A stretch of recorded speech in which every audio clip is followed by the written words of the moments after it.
starting soon. Come watch the Rabbit, let's watch the Rabbit, bringing entertainment to me and you. Come watch the Rabbit, let's watch the Rabbit, it's not hard to do.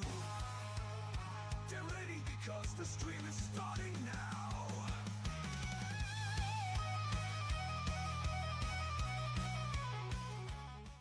How's it going, everybody? Welcome to another JRabbit87 stream. I'm your host, JRabbit87, and behind me Hello. is my hashtag wonderful. Whee! There you go. Wonderful wife, Firebird Chan. We got Yeah. I hope everybody's having a good day today, and welcome to a Thursday. I feel like that I haven't streamed on a Thursday in a while. And in case you don't know why we're streaming today, my job has decided to change my schedule up again. But yeah, I hope you guys are ready for tonight. It is sure to be a big night. It is our PTE Premium Twitch event, big event, PPV, pay-per-view, whatever you want to call it, PLE, really, honestly, whatever you want to call it. It is Karat Cash. It is our version of Money in the Bank. We have two 8-person ladder matches where the winners will gain a golden briefcase, and inside those briefcases is a contract for either the Women's World Championship or the RWF Heavyweight Championship, respectively. And of course, the winners have up to a year to cash in those briefcases for a guaranteed title shot anytime of their choosing. The catch is, unlike Money in the Bank, if they don't cash in within 1 year, then they must defend the briefcase in the ladder match come Karat Cash next year. So, with all of that said, we have 11 matches to go through tonight. So I don't want to waste. Waste any more time. Let's get through our commands, and we'll get straight into our opening contest, which will be the women's Karat Cash ladder match. So, with that said, as always, we are sponsored by our Lord and Savior, Jesus Christ. We also want to say a huge thank you to thank you to everyone who joins me today. Discord. If you don't have that, here is, if you're not a part of our Discord, there's a link to come join us. Linky link. Here is a link to view us or come join our YouTube. Here is a link to come join our TikTok. And of course, last but not least, are ways to help support the stream right here, right now, if you would like to do so. Always keep in mind, nothing is ever required, but everything is very much appreciated. Of course, I will go over each of those in more length at the end of stream. For now, let's get right into the action, because I know these ladder matches can sometimes take a while, and we have 11 matches tonight. So, let's get right on to it.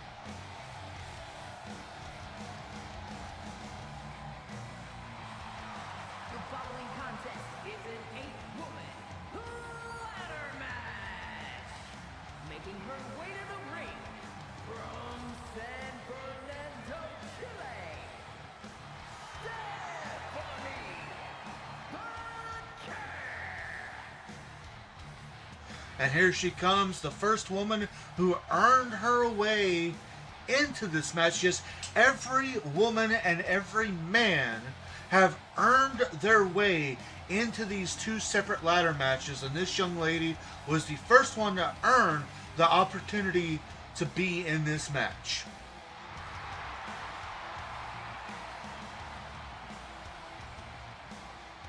And I should say, for those of you who like the betting will commence as the last woman makes her entrance.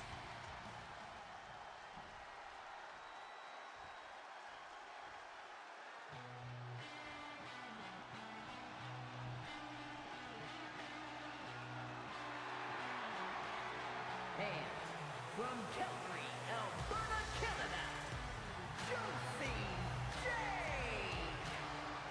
I just realized it says NXT. I'm gonna have to try to fix that after this match, like really quick. But other than that, I hope you guys enjoy the arena. Of course, here comes Josie Jane. She will never forget her little bit of feud with a woman named Yuri. But she is back here to claim what she believes is rightfully hers.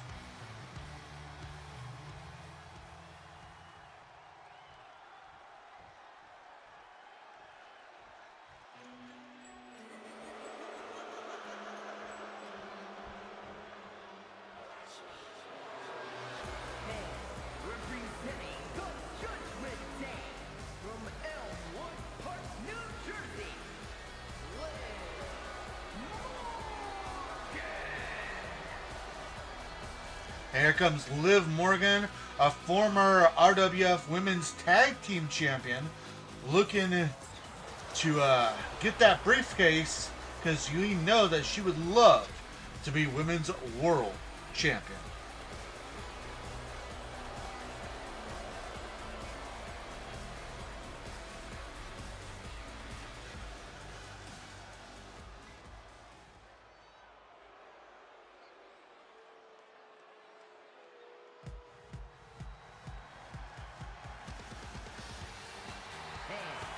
From Denver, Colorado,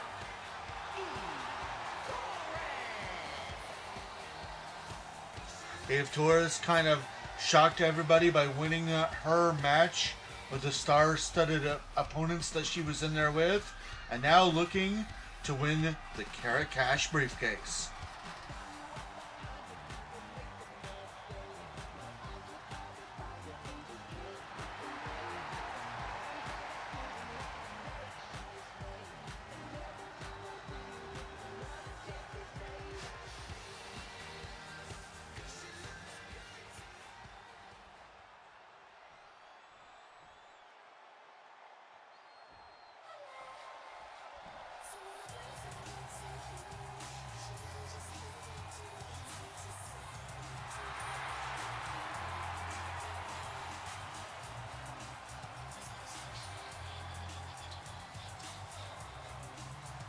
and from Jacksonville, Florida, Kelly.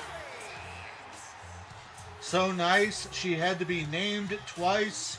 Kelly made her debut here in RWF not too long ago, and now she's earned her way into this match, and you know, she would love nothing more than to be able to call herself Women's World Champion and being the first diva or first woman to successfully cash in the Karat Cash briefcase.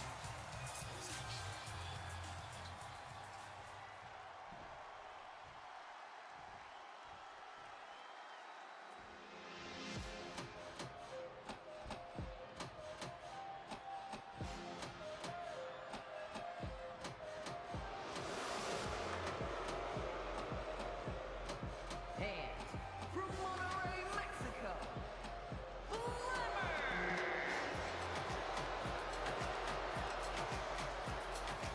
And here she comes straight from Lucha Libre, the Lucha legend known as Flammer. She has made her presence known in a few battle royals, but really impressed everyone by winning her way into this match. And in some people's opinions, is the clear favorite in this ladder match.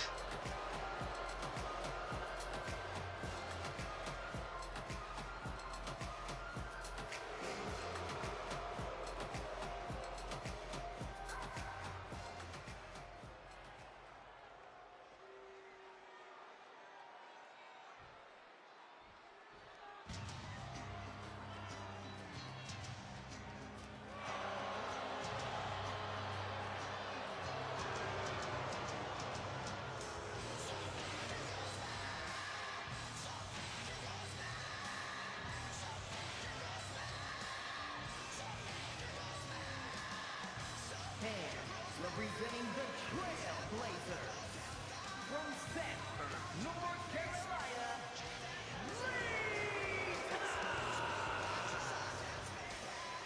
former three-time women's world champion and in many people's opinions the most sneakiest of snakes, Lita, making her way to the ring here.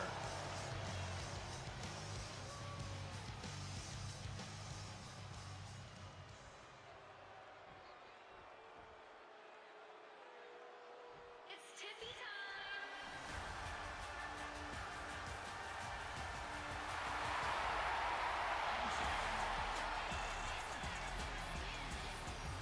And from Pryor, Minnesota, Tiffany Stratton.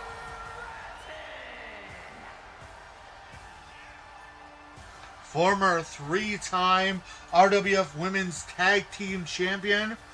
But she says that now that Carmella is no longer part of this company, it's no longer tag team time, but it's finally Tiffy time.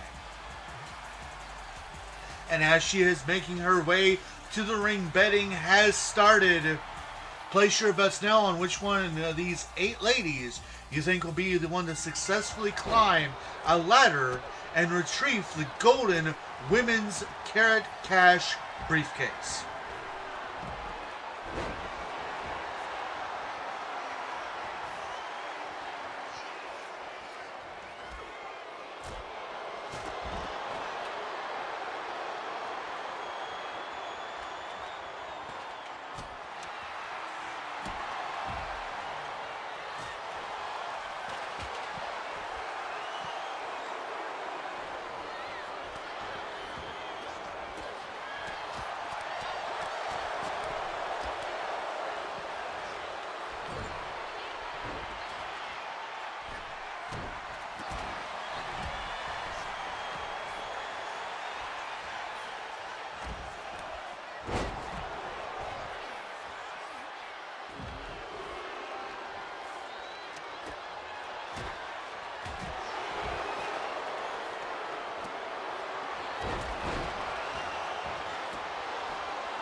And of course, we're starting this event off hot and heavy with these 8 women who are going to do anything in their power to damage the other ones, get that ladder, and climb all the way to the top to get that briefcase. And again, inside that golden briefcase is a Lita, because why not? Fair enough. Is a contract. And that contract can be used for a guaranteed Women's World Championship title match. Now, they can legitimately use that at any time. Even later tonight.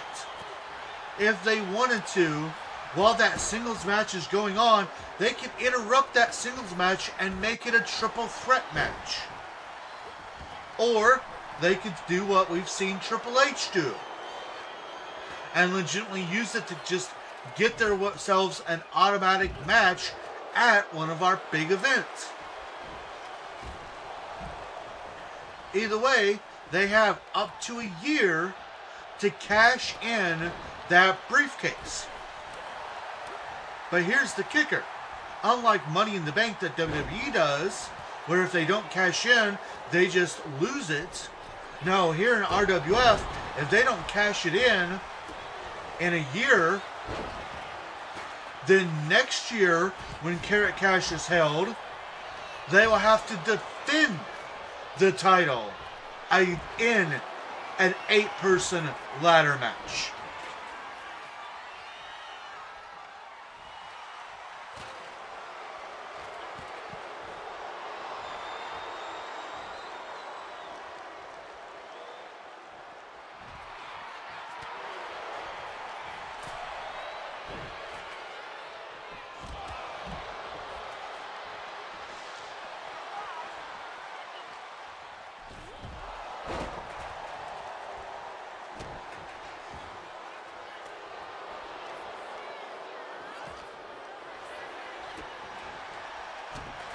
And of course, once again, each one of these 8 ladies have earned their way into this match, each one competing in an 8-woman gauntlet match.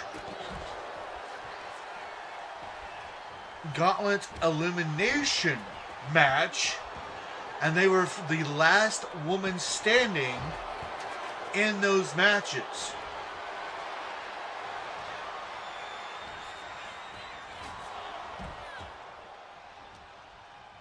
And of course, if you're just wanting to pick a favorite based on titles that each woman has held, then you're going to be looking at Liv Morgan, Lita, and Tiffany Stratton. Those are going to be the 3 that you're really going to want to look at, because Liv Morgan, of course, is a former one-time women's tag team champion.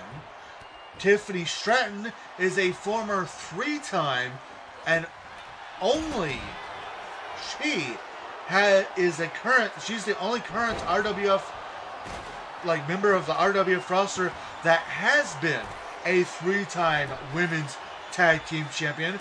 But just like that, when it comes to singles titles, Lita is the only former 3-time women's world champion.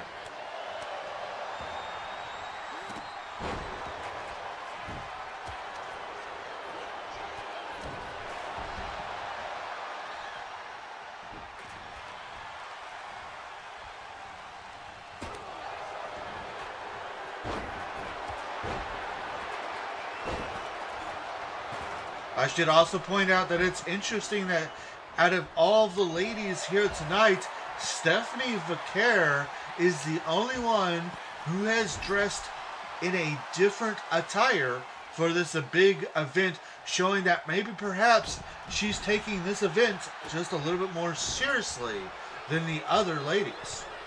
Or maybe it's just mind games.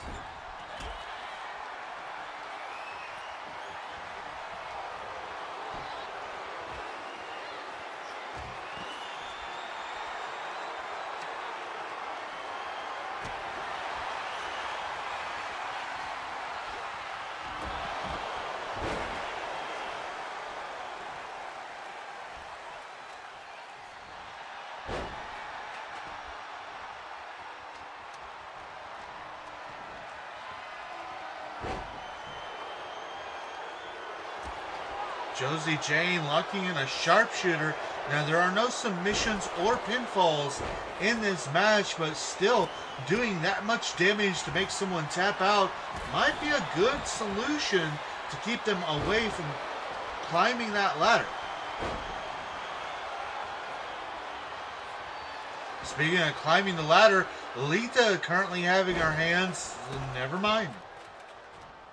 And of course, Lita, once a member of Team Extreme, might perhaps even give her even more of an edge in this ladder match.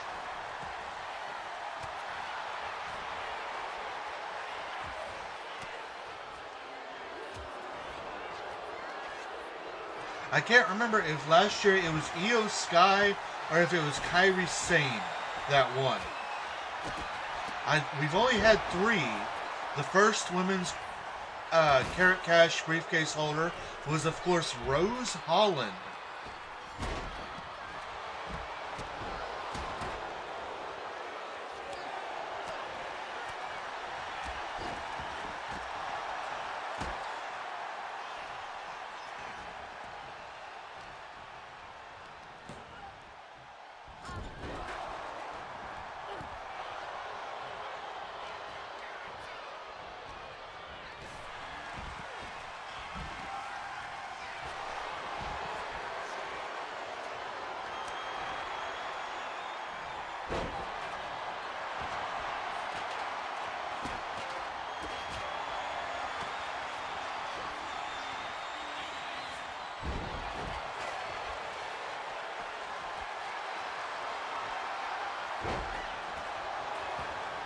Alright, I just did the research and it was actually Kairi Sane.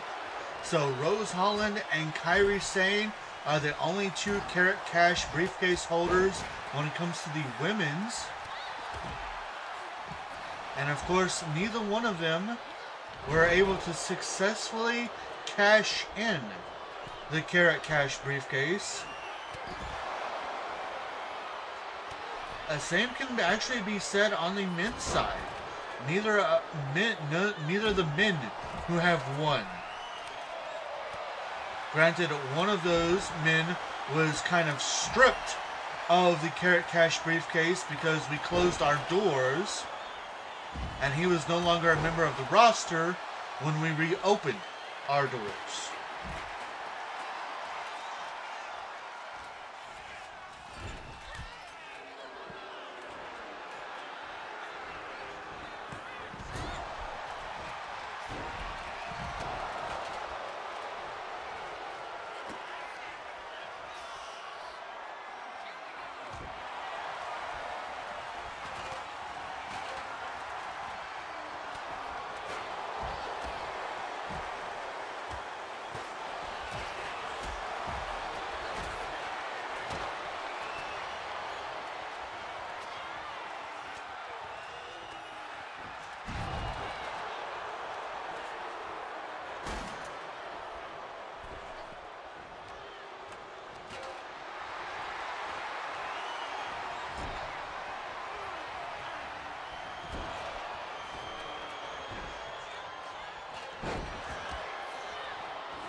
Lots of ladders, lots of damage, lots of carnage.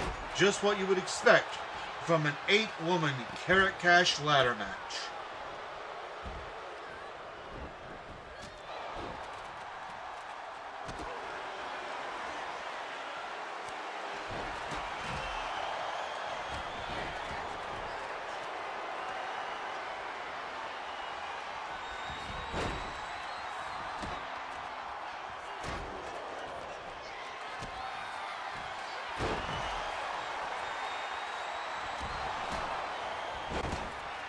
In this type of match, you almost have to have eyes in the back of your head because you never know when somebody's going to come up from behind you and stop you from grabbing that briefcase.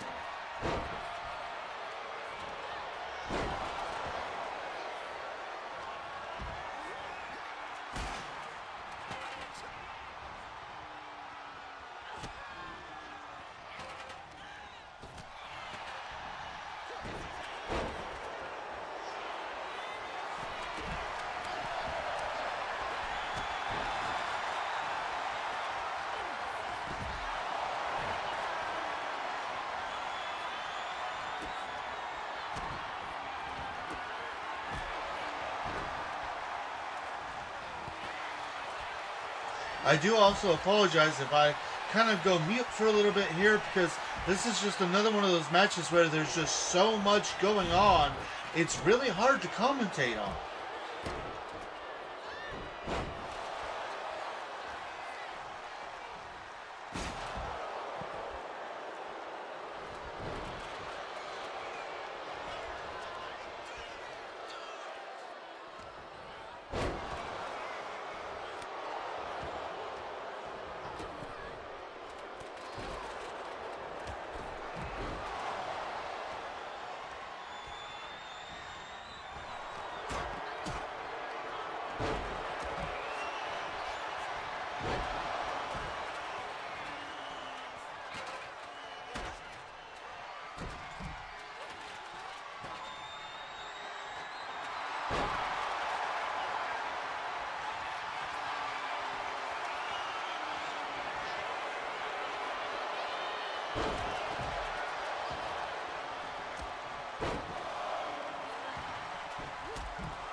bodies everywhere. Women fighting on the outside, using everything they can get their hands on, all for a chance at that briefcase, which would give them a guaranteed title shot.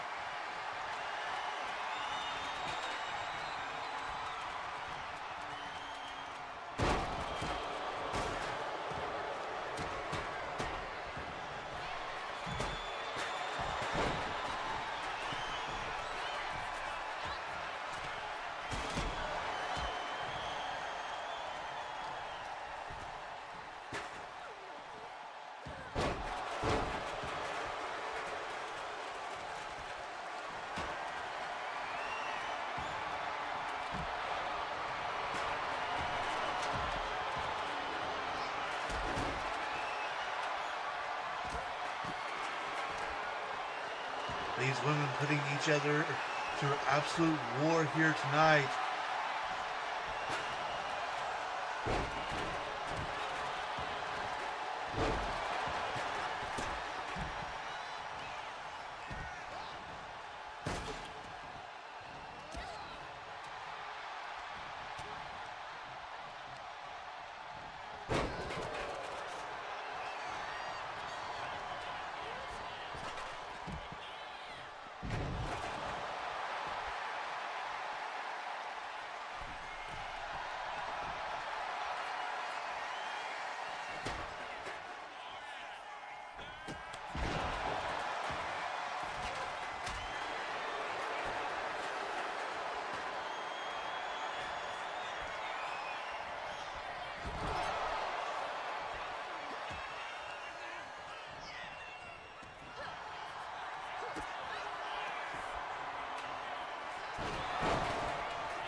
Again, I apologize for not talking so much. There's just so much going on. I feel like I've hyped these women up as best as I can, and I'm just letting them perform their craft here for you guys. You know what this is about. You know what this is for. And I feel like I'm just kind of repeating myself at this point in time, which I don't really like to do. And honestly, I'm having a blast watching this with you guys.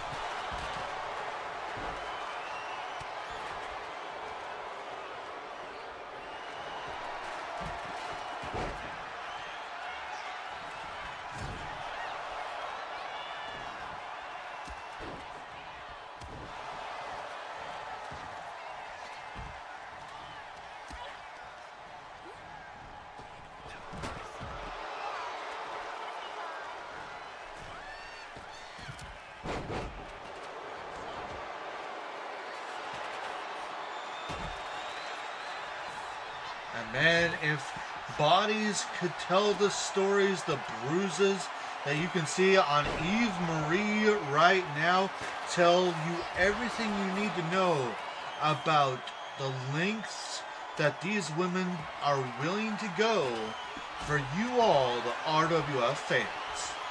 And of course, the lengths they'll go for that Karat Cash briefcase.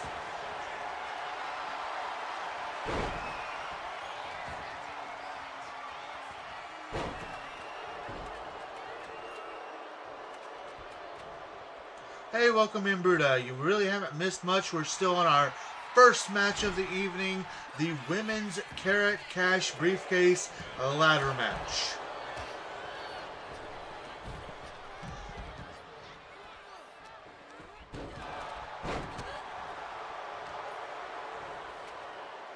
Ooh, glad I didn't miss much.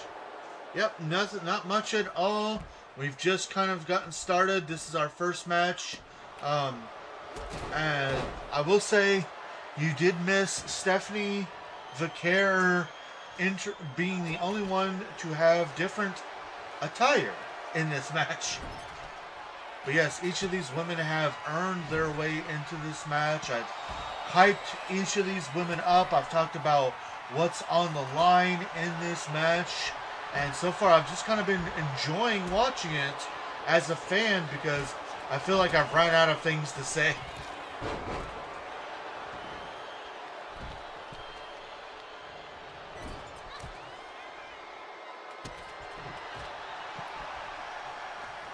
Also, apparently, I made a mistake when I made this arena and put NXT as the logo, so I'm going to have to fix that before our next match.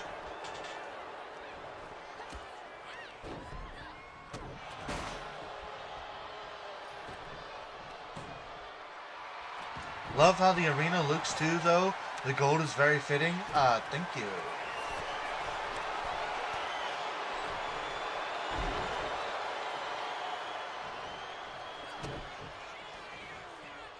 I tried to because the briefcase is gold, and the whole thing is, carat and spell, Karat Cash, spelled kind of like 24 karat gold. So I tried, and I'm glad you like it.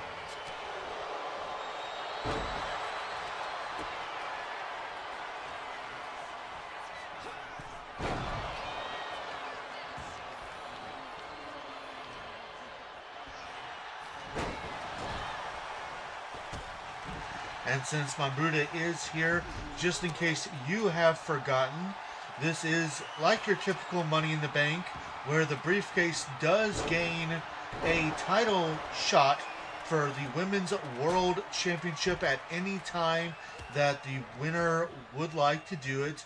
And the main difference is if they decide not to cash in for an entire year, instead of losing the briefcase like the Money in the Bank, like WWE would do with Money in the Bank, they have to defend the briefcase next year in the ladder match.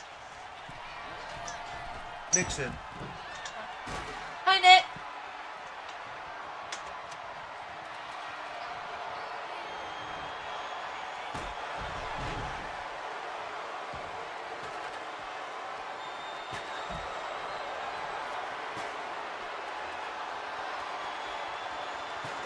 Just another way RWF is better. Beats to the bird. Freaks and tweets and things.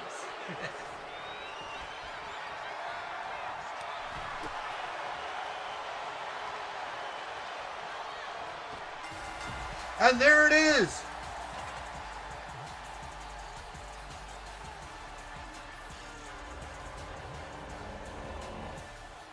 Here is your winner, in Money in the Bank, Tiffany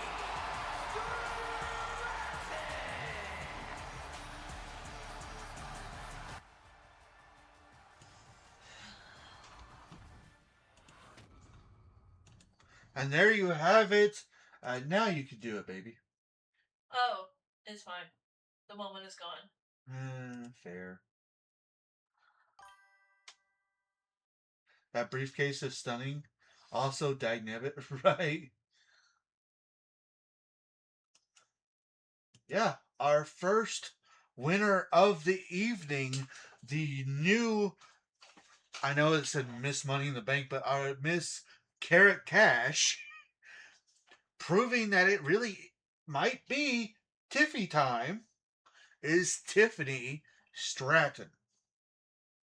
Oh, hold on, everybody. Hello.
All right, sorry about that, guys. It was a work thing, so but everything's all good. Or at least should hopefully be all good. For us, we're gonna go right on to our next match because we still have 10 more matches. And next up is our first title match as Terry Funk defends the RWF Pure Honor Championship against Braun Breaker.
is scheduled for one fall and is for the Pure Honor Championship.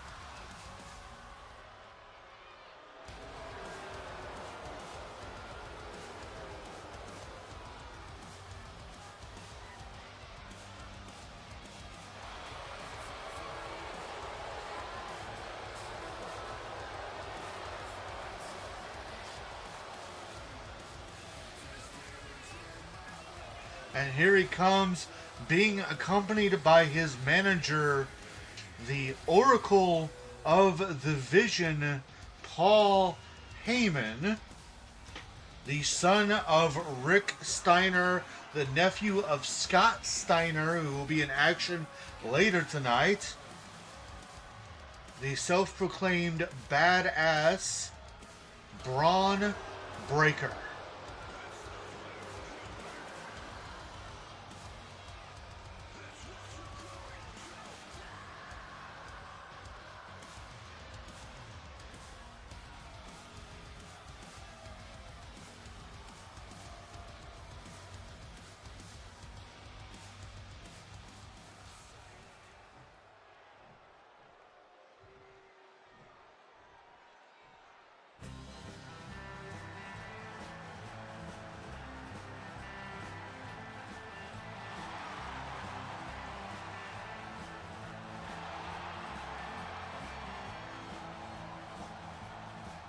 And here he comes, the rough and tough Pure Honor champion. Only the second man in RWF history to walk into the Elimination Chamber as champion and walk out of the Elimination Chamber as champion.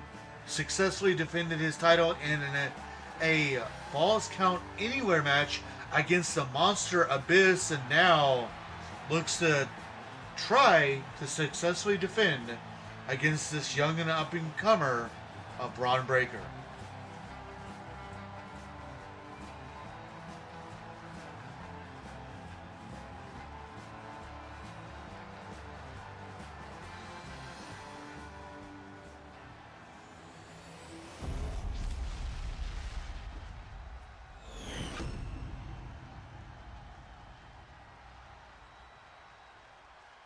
Introducing the challenger from Woodstock, Georgia, weighing in at 250 pounds, Braun Breaker.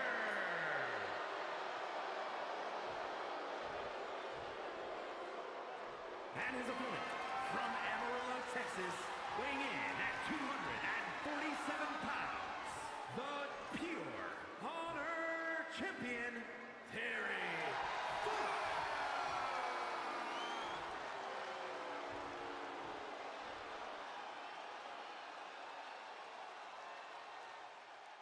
Interesting. A couple of boos in the crowd for Terry Funk here. Maybe some of the crowd is getting tired of the old school ways. Who knows?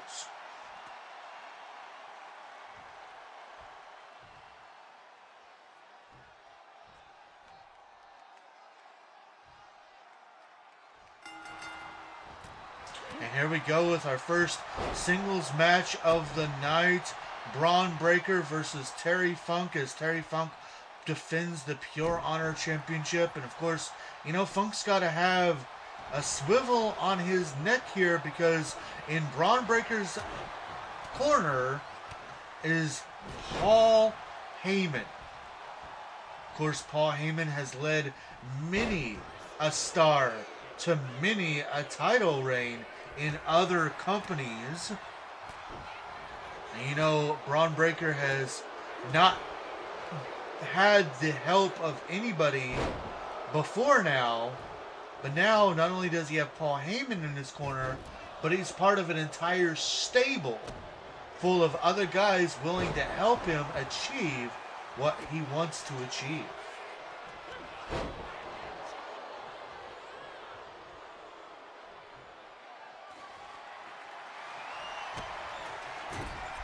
But despite that, so does Terry Funk. Terry Funk, we can't forget, is the leader of Team Hardcore, who have a victory in 8-man tag team action against the 4 members of the Vision.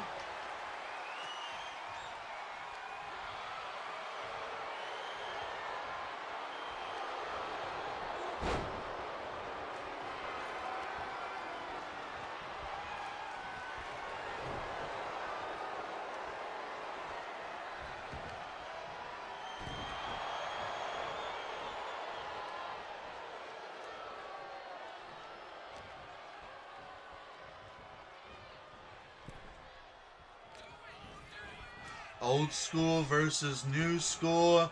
And there's that Steiner line. Shades of his father and his uncle there. And the straps have come down. And Braun Breaker is signaling that this is close to the end. But Terry Funk continues to try to battle back. And going for the spear. But Terry Funk moves out of the way. And now pile driver into the cover. A Breaker kicks out at 2.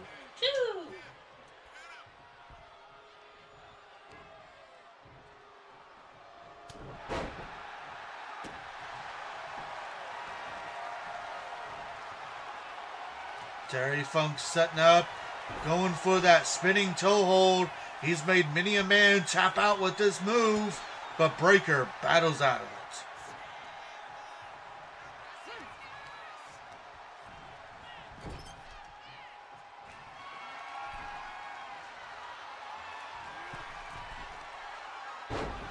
Breaker going for that Frankensteiner, but Terry Funk able to battle back.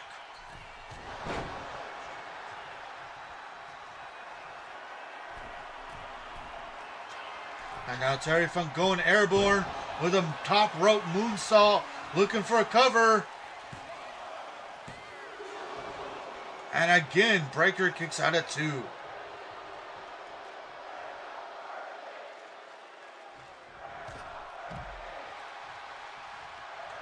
And now things are spilling to the outside, which is right where Terry Funk likes to play the most.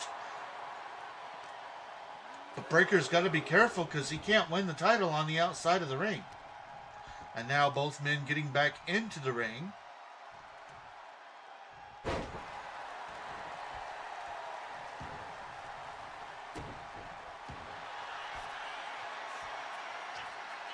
Funk looking for another submission here, and Breaker again easily able to get out of it.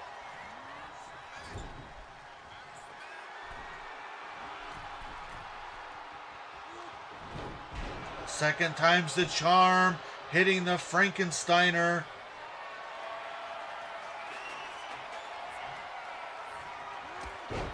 And now Braun Breaker with a massive spear into the cover. Title on the line here.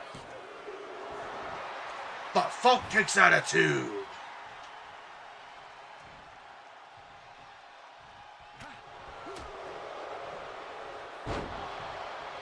Massive spine buster by Breaker, showing off not just his athleticism, but his power as well.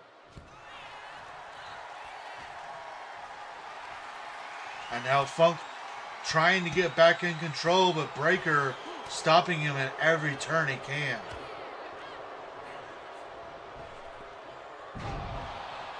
Went for another Frankensteiner, but reversal by Funk just to get reversed by Breaker.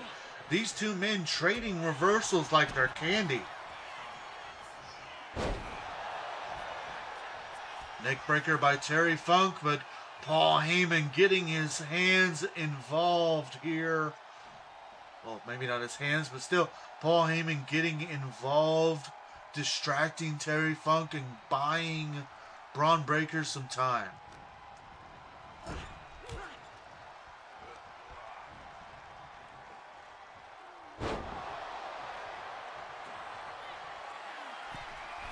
Terry Funk looking to go airborne a second time.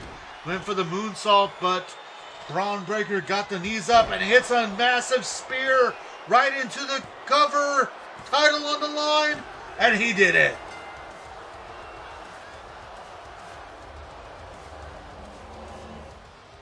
Here is your winner, and new Pure Water Champion, Braun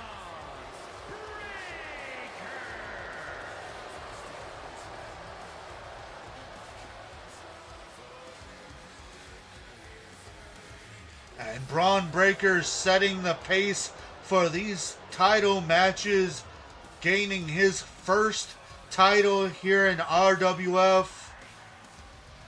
Ladies and gentlemen, your new Pure Honor champion.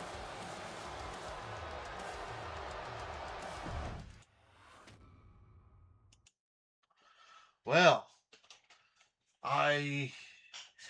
after successfully defending the title inside Elimination Chamber and defeating the Monster Abyss, I honestly was wondering if anybody was going to be able to take the title away from the old school man that's known as Terry Funk. But Braun Breaker, they're calling him the future, and tonight, well, the future is now. And as much as I'd like to sit here and continue praising Braun Breaker and that match, we must go right along into our first of two tag team matches as the Wyatt sisters defend the women's tag team championships against the Misfits.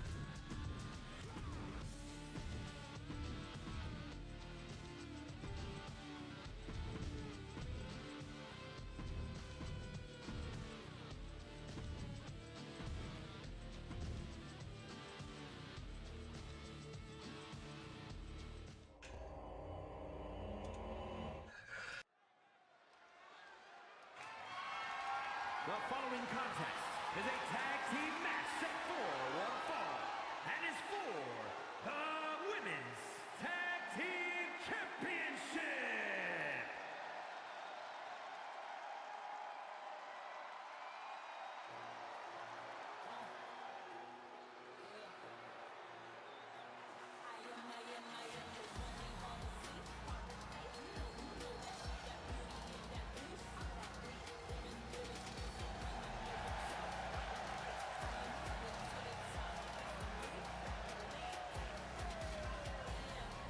And here they come, the number one contenders, Michin and B-Fab, collectively known as the Misfits.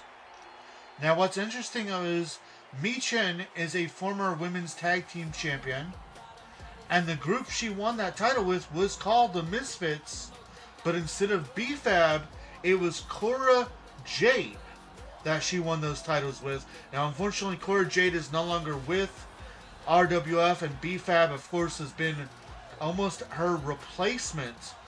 So that would be interesting if they're able to win the titles here tonight and make the Misfits as a group two-time tag team champions.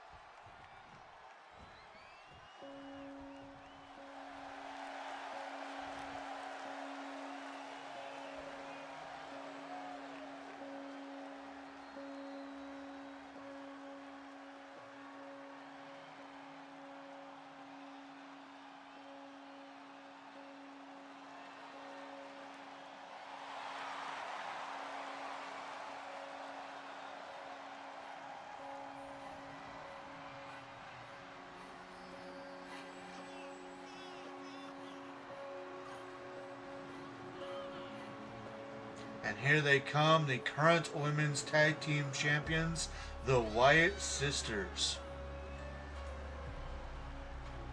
Defeated the Powers of Pain, China and Rhea Ripley at Rabit Mania.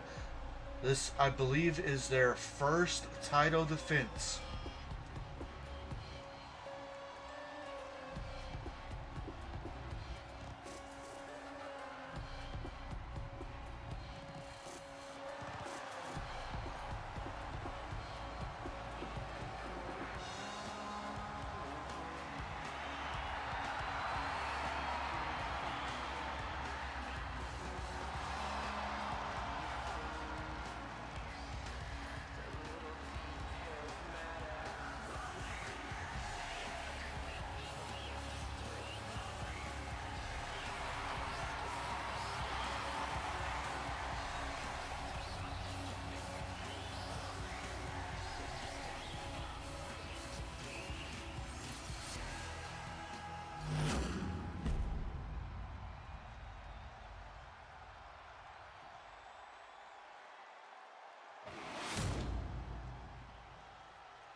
Introducing the challengers, Meet and Befab, the Misfits.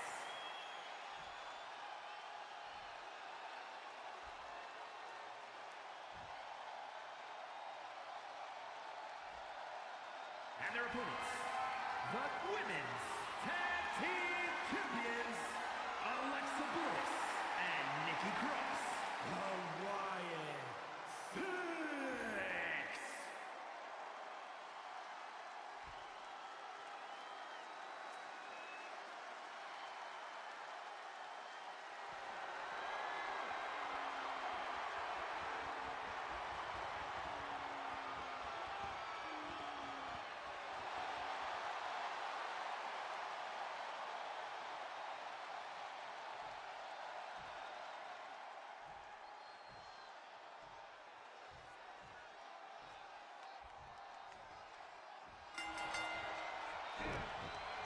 Now, yes, I also have to kind of apologize, immediate tag out to BFAB. I do have to kind of apologize. We didn't get to complete the War of Momentum that we normally do because we needed to get the people for the 2 8-person ladder matches. So we only got 1 round of one round in the War of Momentum, and both tag teams won their matches 1-1. So both of our tag team matches here tonight will be regular style RWF tag team matches. So anybody that's a fan of the War of Momentums, again, I apologize about that, but in the interest of making sure that everybody was earning their spot for the ladder matches, we had to get, for just the moment, and there's the tag out to Nikki Cross, had to kind of get rid of the War of Momentum. Now it will return next month and all of that, because we won't have the ladder matches next month. Fair enough.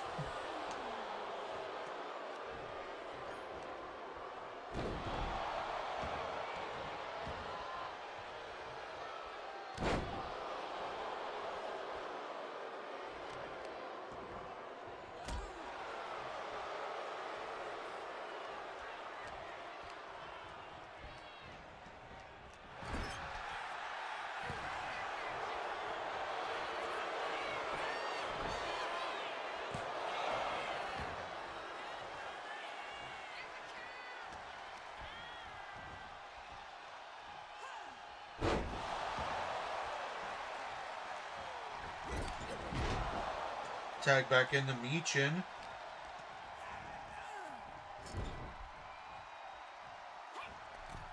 There's a tag out to Alexa Bliss and double inverted suplex using the ropes as leverage. I guess it would be bad of me not to talk a little bit about the history of the Misfits. The Misfits, of course, like I said, started out with Michin and Cora Jade. Both of them, tag out to Nikki Cross, both of them felt like they weren't getting the due that they deserved, even though both of them were liked by the fans. They felt that they weren't getting the fans' recognition and felt other women such as Shotzi and Tegan Knox were getting too much of the fans' appreciation and were getting opportunities that they felt that they deserved. So the both of them decided to turn their backs on the RWF fans, saying, we don't need you. We're going to take what's rightfully ours, whether you like it or not. They started calling themselves the Misfits. And the interesting thing about this is it worked. Maybe not right away, but it did work. And the duo would become women's tag team champions. Now, of course, they would eventually lose those tag team champions. Or championships. Yes, lose the champions. Huh? Yes, lose the champions. Yeah, lose the championships. But they can, and they can say that they did win them. After that, Cora Jade began trying to become more of a single star. Michin kind of did too, but they never were able to reach the same success that they did as a tag team. And while Cora Jade was competing in like the Elimination Chamber, another woman felt as though she wasn't getting the respect that she felt she deserved. And that woman was B Fab, or B Fabulous in full. B Fab, of course, was much like Michin, was a member of a male duo, kind of a third member of a male duo. She didn't really get to do anything. She was in a couple of over-the-top rope battle royals, which she never won. But other than that, she was kind of just overlooked. So she, much like Cora Jade and B-Fab, tag out the Nikki Cross here, she turned her back on the fans and surprised everybody by joining the Misfits and teaming up with Michin to try to win number one contenderships for the tag team titles. Then, Cora Jade, unfortunately, was released from RWF, leaving Michin and B-Fab now the only two members of the Misfits. Despite this, they once again were entered into a number one contendership match, which they won, which has now led to this match here tonight, where they are facing the current champions, Alexa Bliss and Nikki Cross.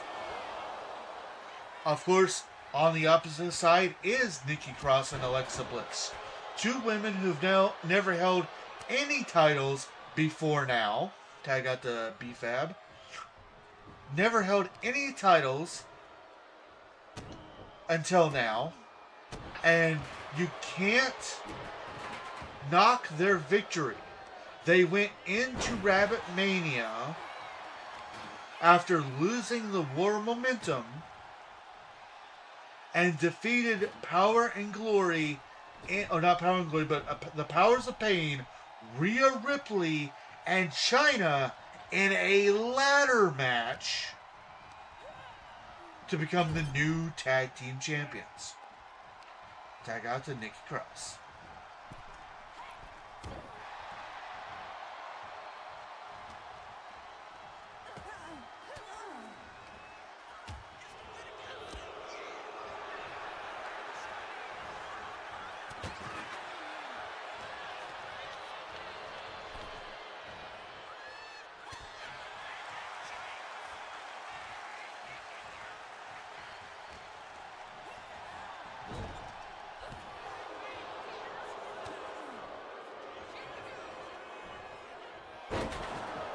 Big move there by B-Fab.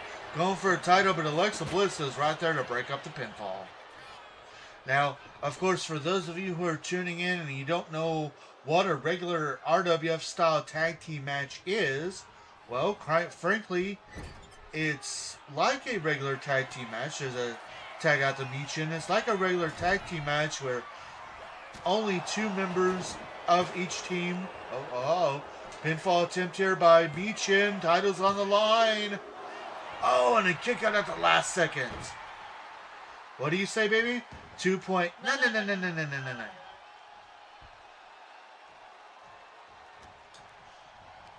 I've done lost track of what I was talking about. Tag out to B-Fab.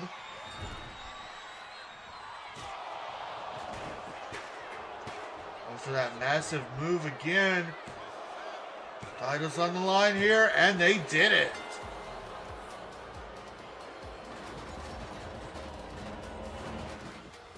Here are your winners, Michin and B-Fab, the Misfits.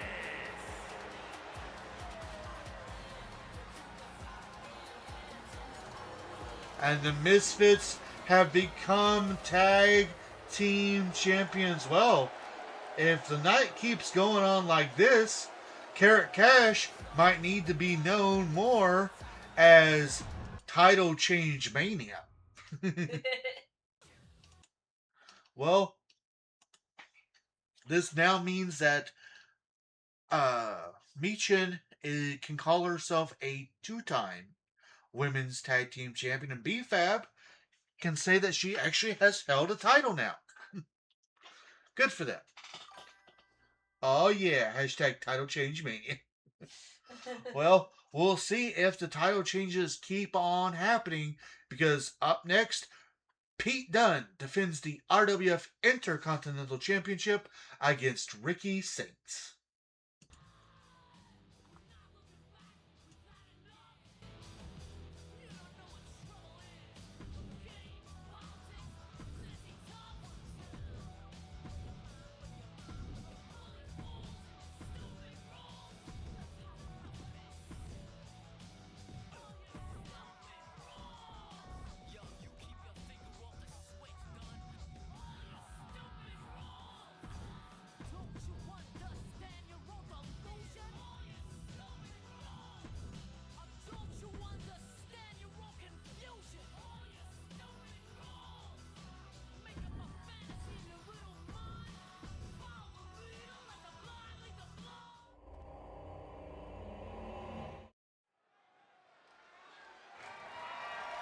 The following contest is scheduled for one fall.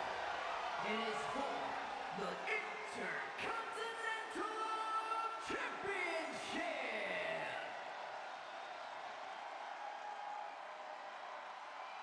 This is the revolution.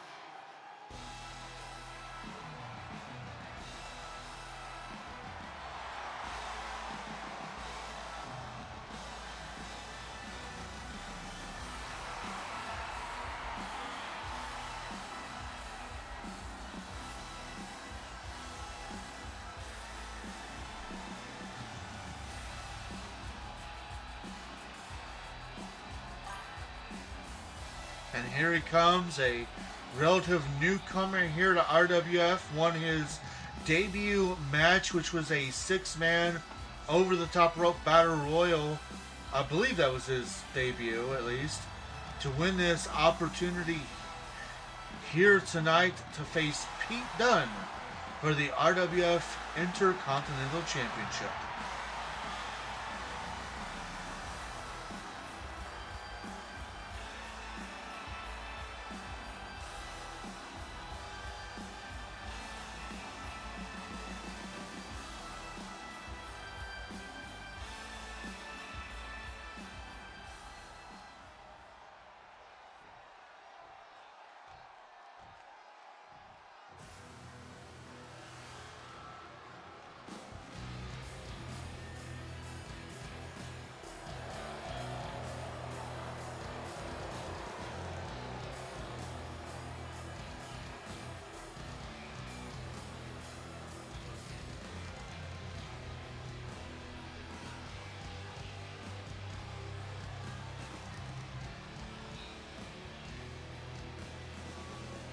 And here he is, the man who's been on cloud 9, because him and his tag team partner are both singles champions here in RWF.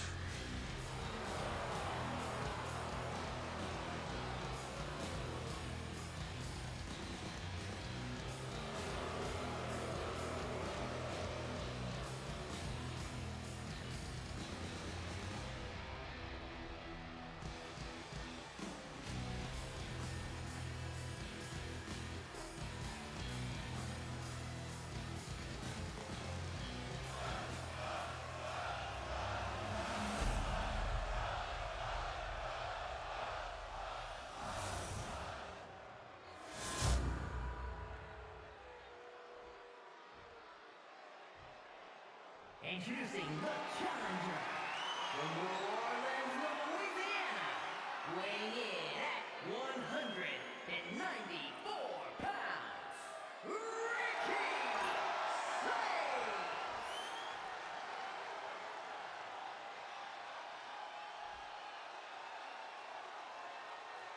And his opponent from Birmingham, England, weighing in at 205 pounds, the Intercontinental Champion, the Bruiserweight, Pete Dunne.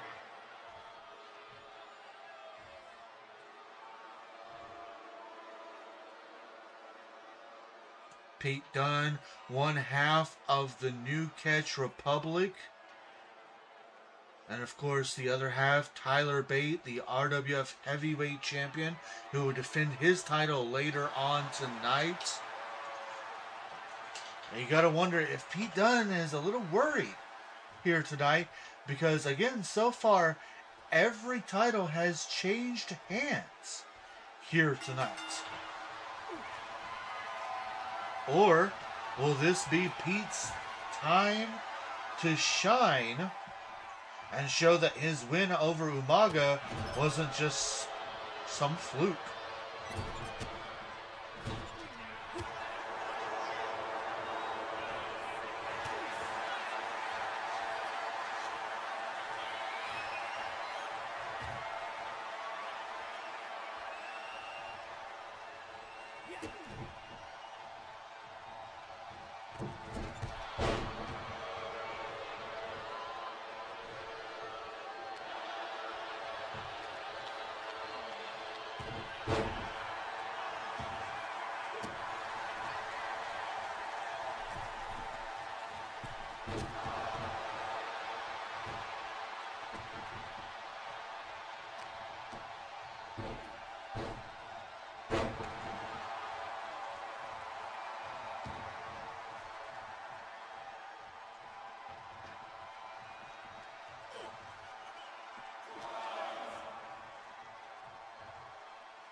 These two now fighting here on the outside of the ring, and Ricky Sainz has got to be careful out here because the champion's advantage is very much a thing. And if whether he wins or loses by count out or disqualification, well, Pete Dunne keeps the title. These two now back into the ring, and vicious headbutt there by Ricky Sainz.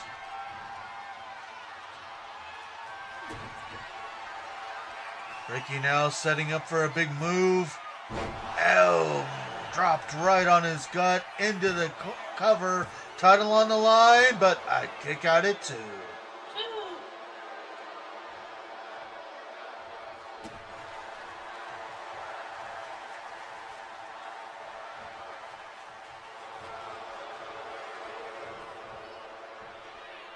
And here goes Pete Dunne with the snapping of fingers.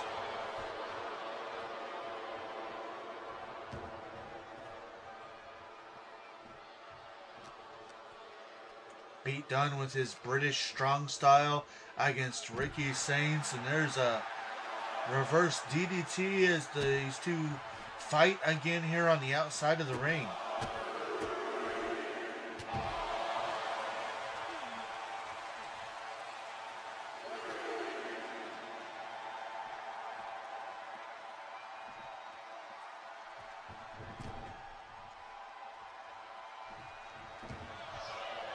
Back into the ring, and a massive pump kick by Pete Dunne meets Ricky Saints right in the moosh. Reverse into a cover by Saints. And he got it.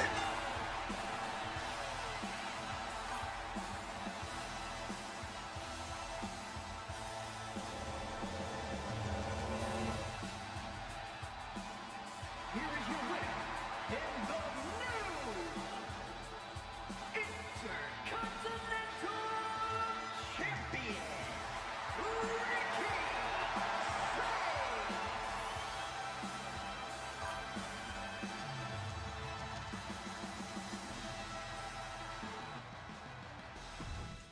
Well, call it an upset, call it a steal if you want. Pete Dunne obviously was not prepared for that surprising roll up there. Either way, title change mania continues as Ricky Saints is your new Intercontinental Champion. Well, what else can I say except we're going to see if this momentum of title changes continues. Coming up next, Candice LeRae defends the Women's European Championship against Julia. Things will never ever be the same. Nice guys, it said they always finish last. Those badasses are always kicking assholes' ass.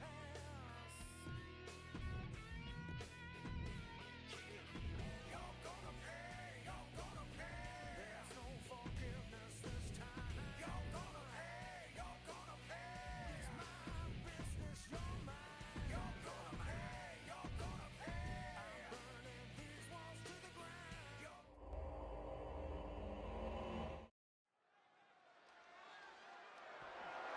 The following contest is scheduled for one fall and is for the Women's European Championship.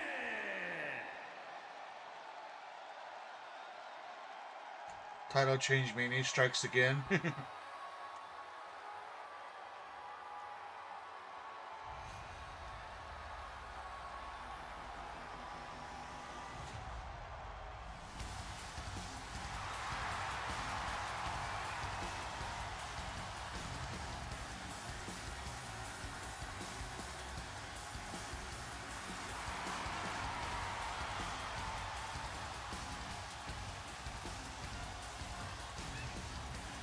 Well, here she comes. Her first chance at a title. The woman from Japan, Julia. She debuted not too awful long ago. She's been in a few over-the-top rope battle royals. Has never really been able to seize the opportunity until now. And now we'll see exactly what she's made of. And see if she can continue the momentum of titles changing.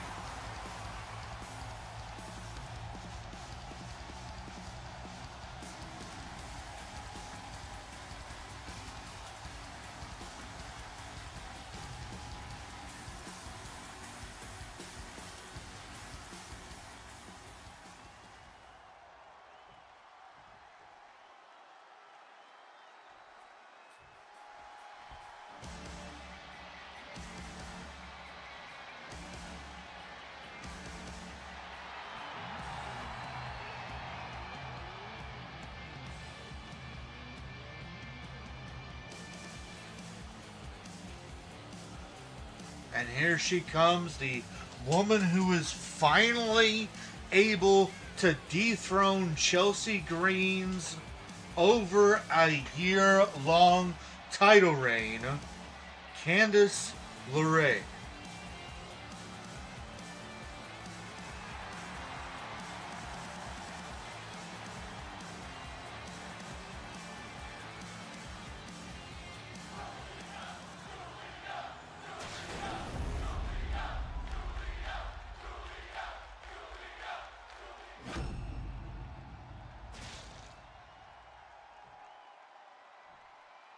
Introducing the challenger from Tokyo, Japan, Julia.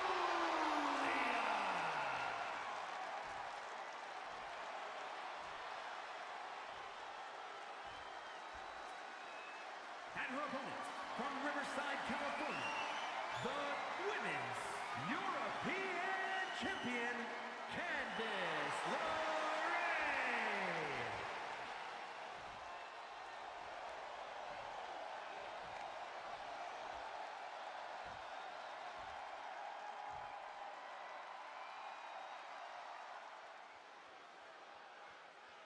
This, of course, will be Candice LeRae's first title defense since becoming Women's European Champion. I'm excited to see what these two ladies will do in this match.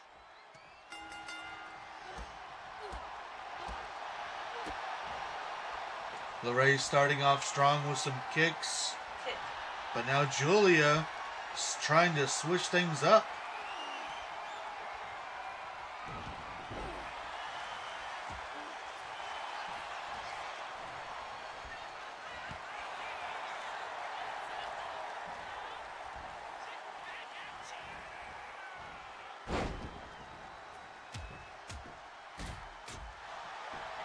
Already some back and forth action, but Julia laying down some punches. And just as I'm trying to say anything, Candice LeRae, and then just, yep, no, I'm done, yep. Surprise roll-up, didn't work this time. These two ladies not letting me commentate on their match because each time one of them gets an upper hand, the other one reverses and takes the upper hand right back.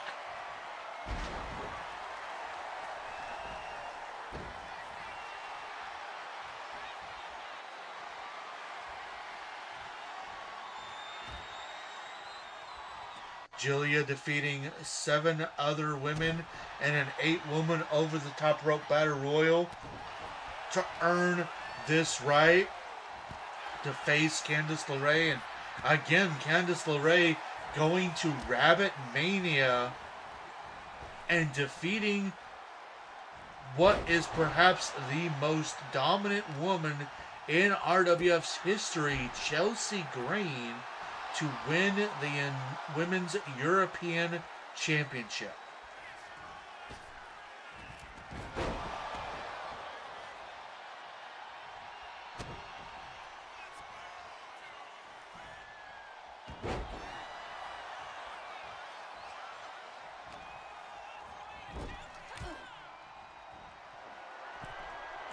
Just to put this in perspective, Chelsea Green was Women's European Champion for 13 months before losing it to Candice LeRae, who might be in trouble after that butterfly suplex avalanche version.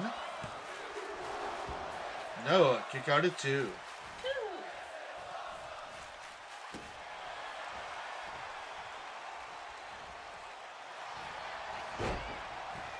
Another surprise roll-up. Candice LeRae trying to take a page out of Ricky Saint's book from the last match, but it not working in her favor.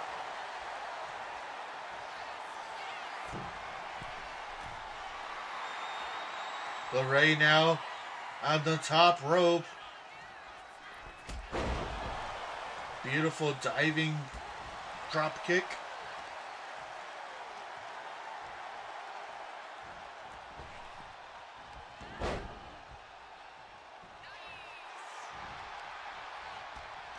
Reversal as Julia takes control of this match.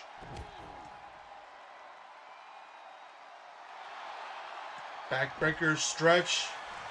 And now Julia trying to get a pinfall victory here. Title's on the line, but not even a 1 count.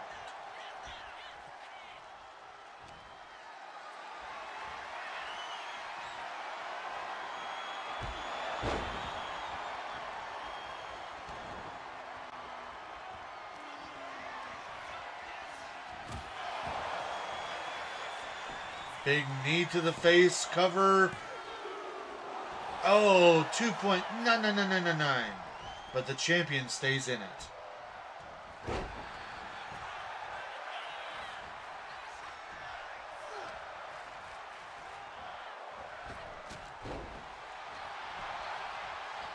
Another big kick followed by a cover, title on the line, and a kick out at 2. 2.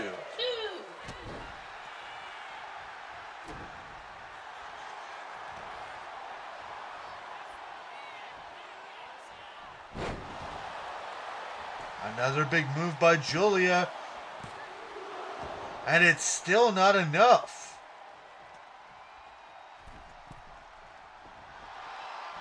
Julia now trying everything in her arsenal from the middle rope with an arm drag.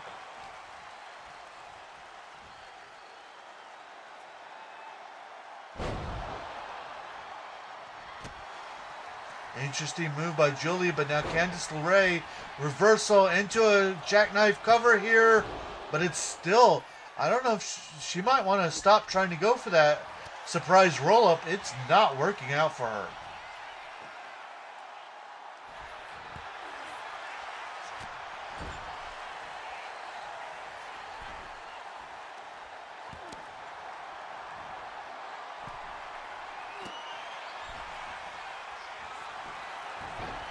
And now LeRae with the Mrs. Gargano lock.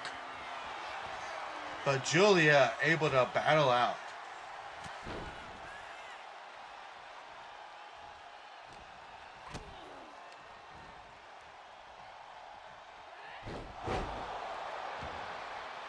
Hammerlock DDT there by Julia, but LeRae back to her feet.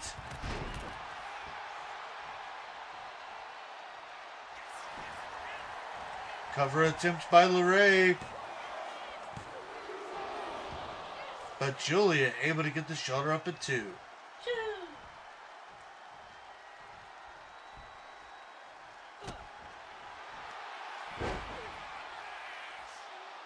And now LeRae going for what she calls the wicked stepsister. Looking for a cover.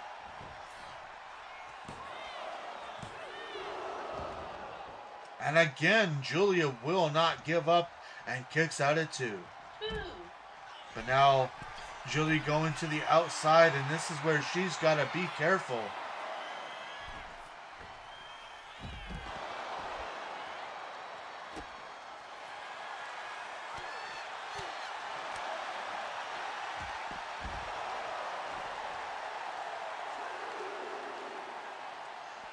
Back and forth action between these ladies, but you can't win the title out here on the ground.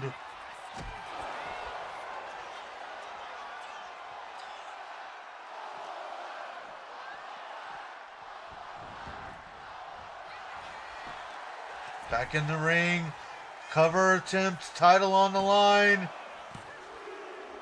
and there it is.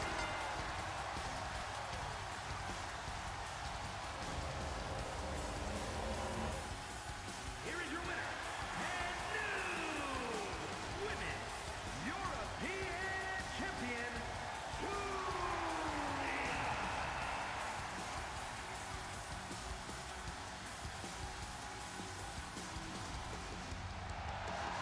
Well, title change mania strikes again as Julia becomes the new Women's European Champion.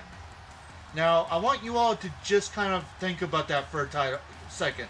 A title that did not change hands for 13 months just got changed here tonight. Okay, so will anyone keep their title?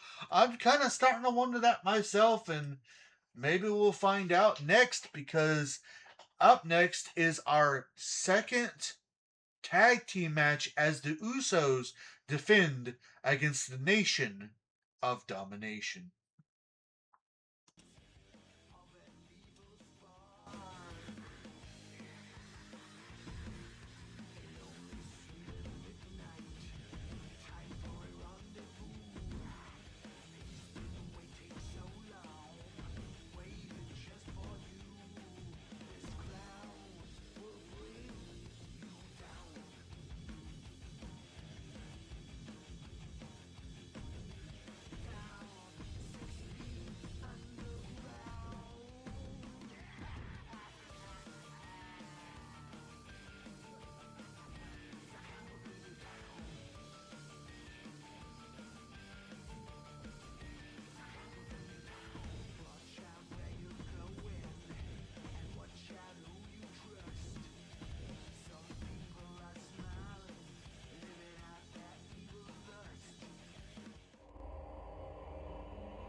The following contest is a tag team match scheduled for one fall and is for the Men's Tag Team Championship.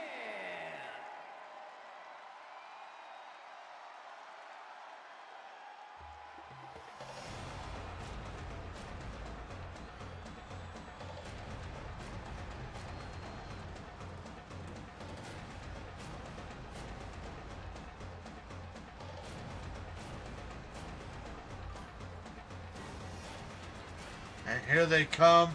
Another group affected by all of the departures and fires from the recent firing. They went from a 3-man group down to a 2-man group.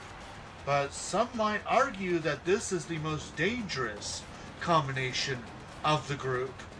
Apollo Crews and Omos.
And of course, here comes the new tag team champions. This is, of course, their first tag team title defense since winning the titles from DIY at Rabit Mania.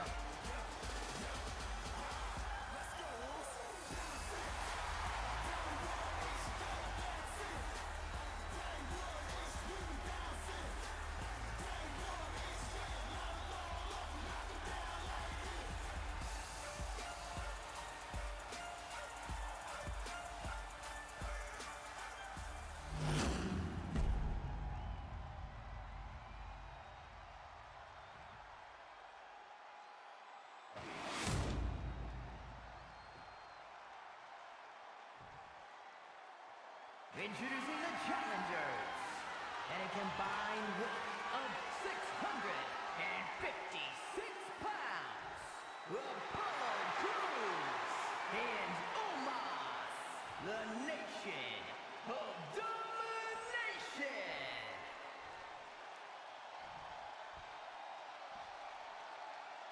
And their opponents, and a combined weight of 493 pounds, the Men's Tag Team Champions, the team of Jimmy and main event, Jay, the Usos.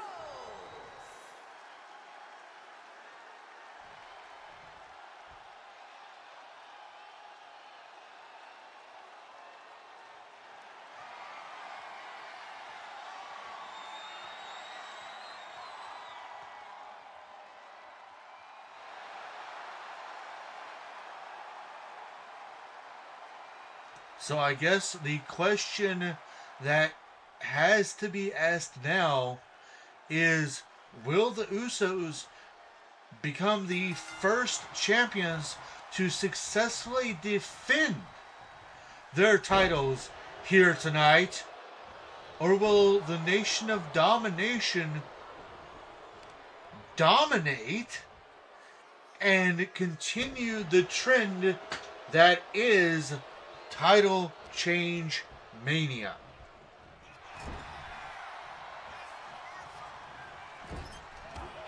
A little history lesson between each of these teams here in RWF, starting with, of course, the Nation of Domination. Apollo Crews originally recruiting Cedric Alexander, and then recruiting the Nigerian giant Omos, getting permission from the original Nation of Domination members to basically revive the group. And they were pretty dominant to a point. Unfortunately, they were never able to quite get the job done when it came to number one contenderships, but they were still dominant in other factors. Of course, like I said, with the many superstars that got fired and released from their contracts here in RWF, Cedric Alexander was one of those, leaving the Nation of Domination down to just Apollo Crews and Omos. Despite that, they were able, the first time that they teamed as a duo, they were able to get the tag team number one contendership spots and are now here fighting for the championships. With, of course, Omos being a former men's tag team champion in his own right. On the opposite side, you have Jimmy and Jay Uso, who at first were kind of at odds with each other.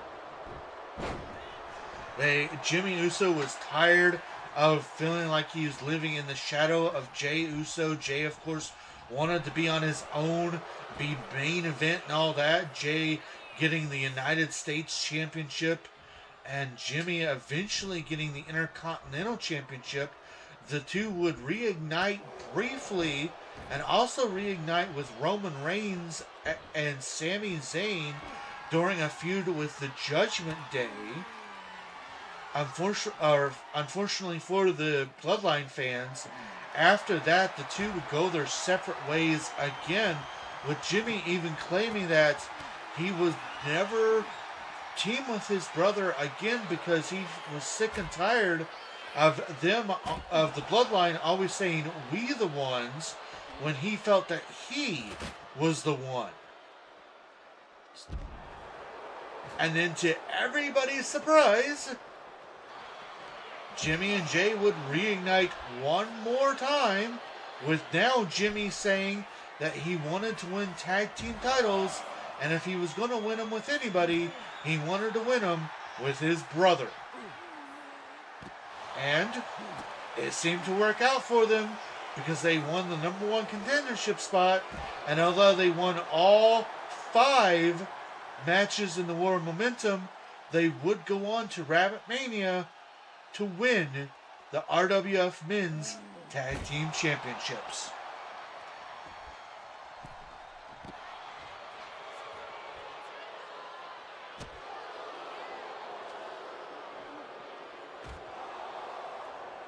Now, yes, these two are fighting on here on the outside, but again, this is a RWF style tag team match, which means that the only real rules are only one member of a team can be legally active at a time. So you must tag in and out to make your partner the legal man. Other than that, there are no rope breaks, there are no ring countouts, there are no disqualifications. And you can win inside the ring via pinfall, submission, or knockout. And you can actually win outside the ring by knockout.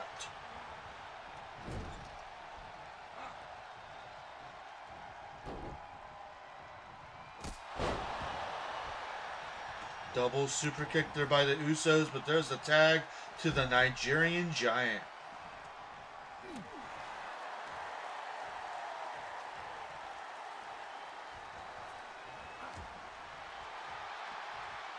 Jimmy Uso trying to do what he can to topple the Giant, but his attacks are barely even a scratch to the big man.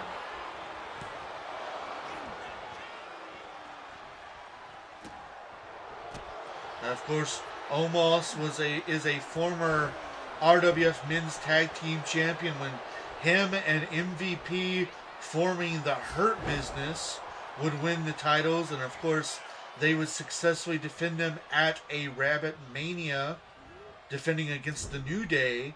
But unfortunately, MVP would leave RWF for another company, and because of that, even though they successfully defended the tag team titles, they would be stripped of those titles. So Omos never actually was pinned, submitted, or even knocked out to lose those championships.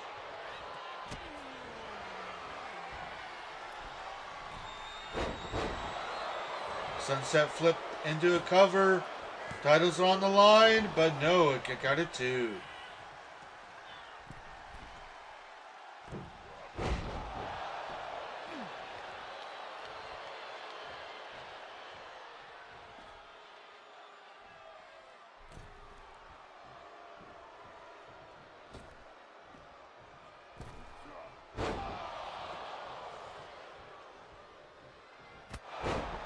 Spear by Jimmy Uso into the cover.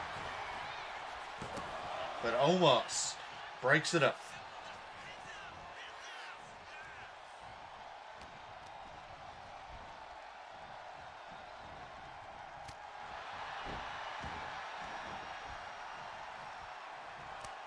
Tagging in Jey Uso now.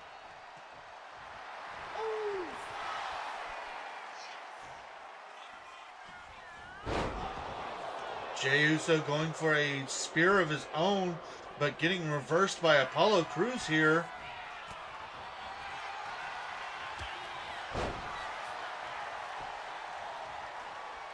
Reversal after reversal. These men putting it all on the line here tonight.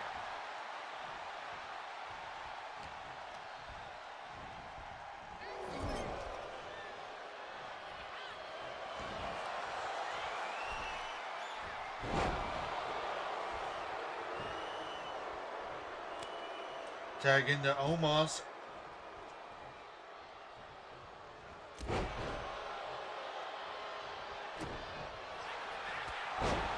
Spear by Jey Uso out of nowhere. But it didn't keep the big man down for long.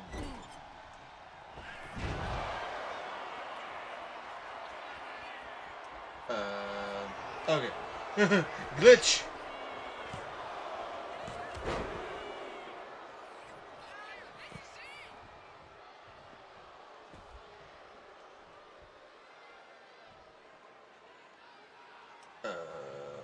Oh no.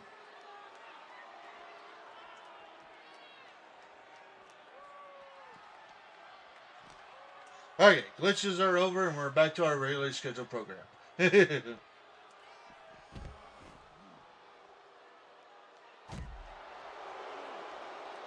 Massive military press slam into that standing moonsault.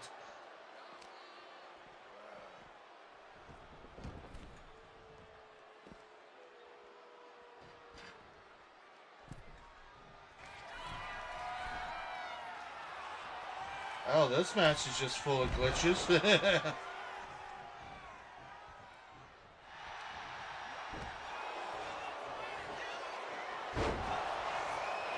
Big spinebuster like maneuver by Apollo Crews into the cover. Title is on the line, but a kick out at two.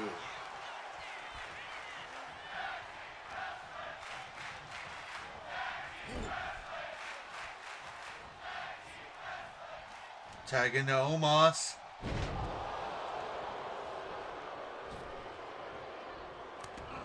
Tag into Jimmy Uso. Super kick combination taking the big man down. But a kick out at two.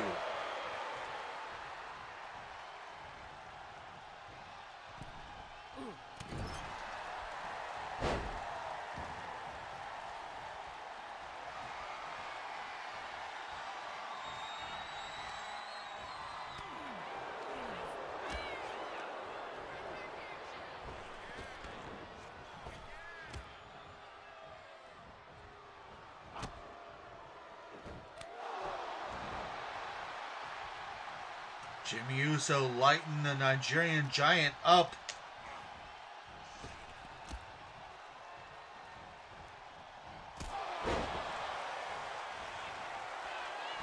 And now Uso to the top rope with an Uso splash into the cover. Titles not going to be defended right now because Apollo breaks up the cover.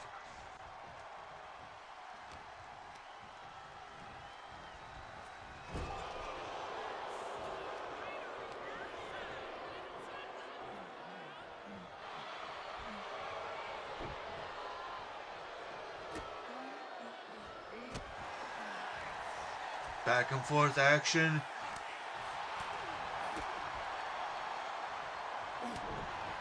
Uso continuing to light up the Giant, trying to do everything in his power to keep these titles around him and his brother's waists.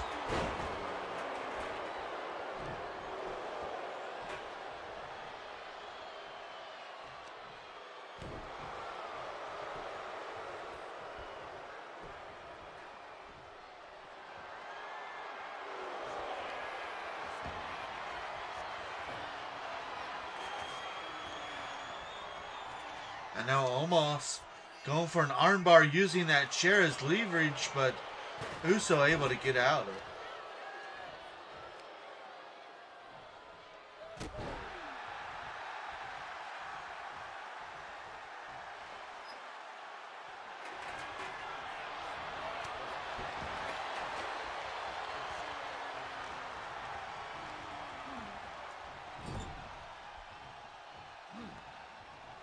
Tagging in Jay. Another double super kick by the Usos.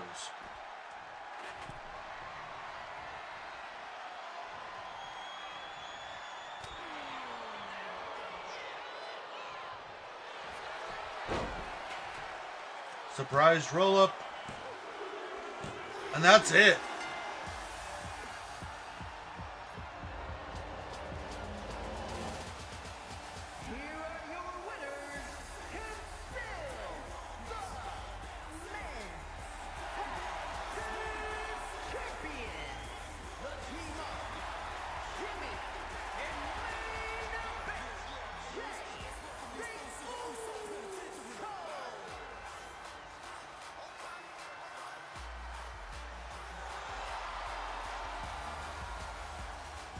And the Usos have successfully become the first champions on this event to walk out as still champions to successfully defend their titles. So, hey, I guess we can't call it Title Change Mania anymore. Well, coming right up next, Becky Lynch defends the Women's United States Championship against Asuka.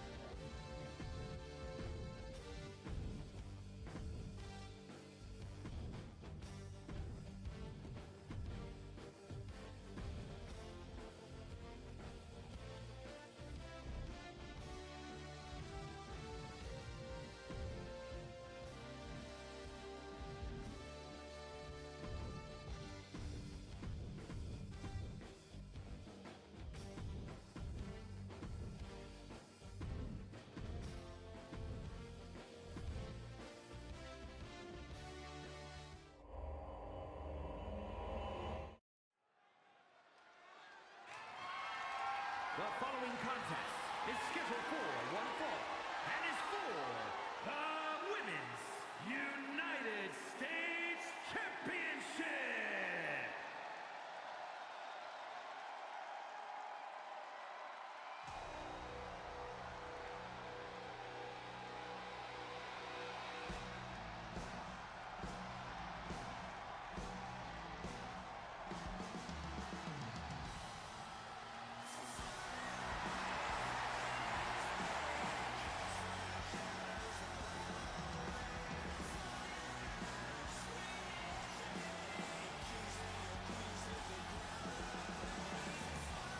And here she comes, former RWF Women's World Champion, former two-time women's tag team champion, the only woman in RWF history to hold the women's world and women's tag team championships at the same time. And if she wins here tonight, the only title she will have left to win before becoming the first woman, and at this rate, first star, to be a Grand Slam champion would be the Women's European Championship.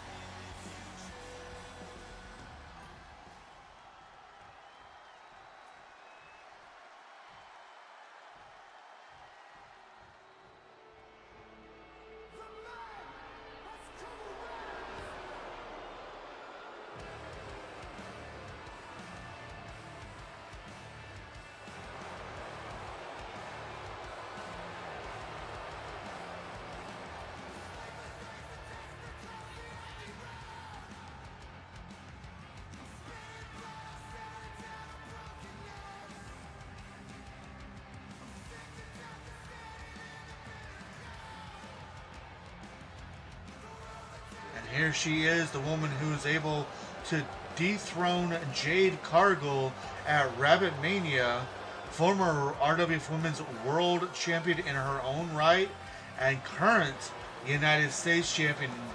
Says that the title, we need to all get used to that title being around her.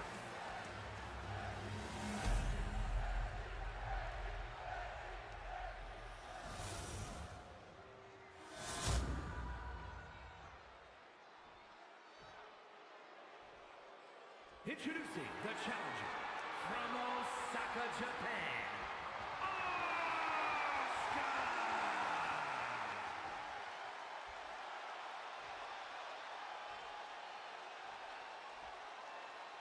And her opponent from Dublin, Ireland, the Women's United States Champion, the Man, Becky Lynch!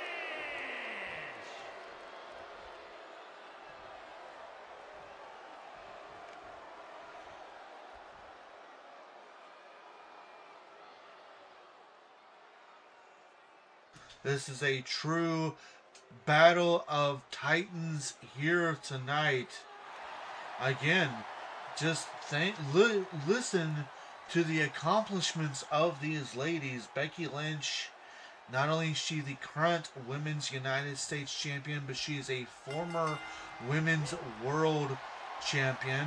And Asuka, again, former Women's World Champion, former two-time Women's Tag Team Champion, and the only woman in the history of RWF to hold the Women's World and Women's Tag Team at the same time.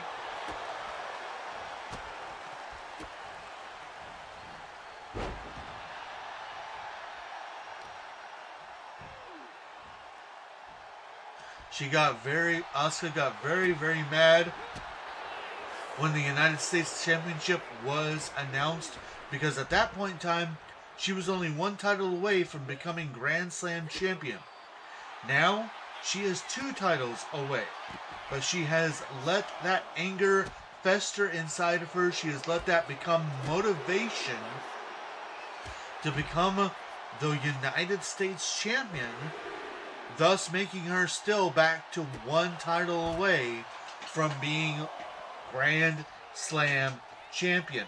In her way, though, is the current champion, Becky Lynch, a woman who has been to heck and back with the likes of China.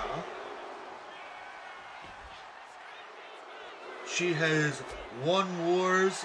Of course, she calls herself the Man because she believes she is the best woman on the RWF roster.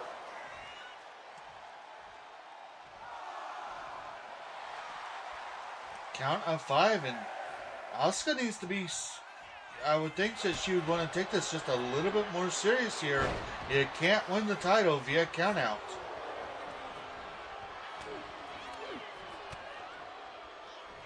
submission attempt. Both of these women, masters of submission holds.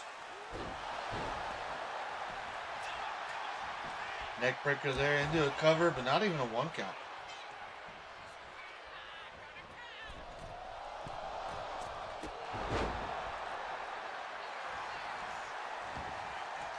Another pinfall attempt here by Asuka. Quick kick out by Becky Lynch.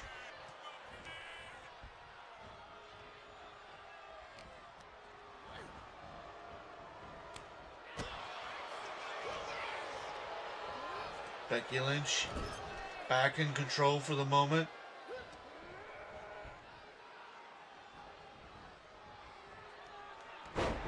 Went for a scoop slam, but got met with a reverse DDT by Asuka.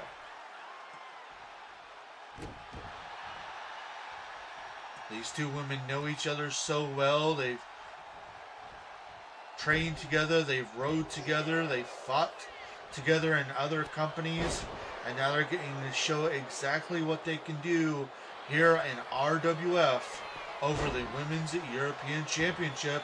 And Becky Lynch has the disarmer locked in, but there's a rope break.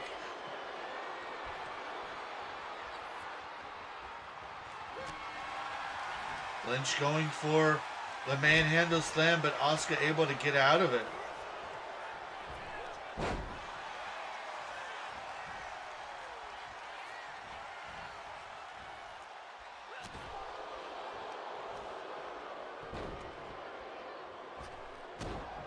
Lynch using the rope sword advantage, trying to do as much damage as she can. Pinfall attempt here, but a kick out at 2.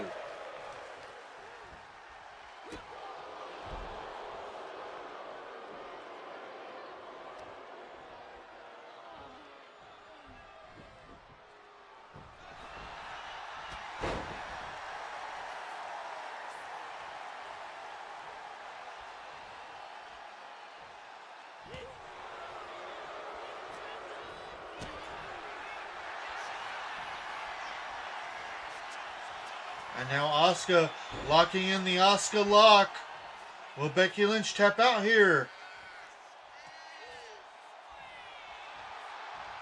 And no, Lynch able to battle out.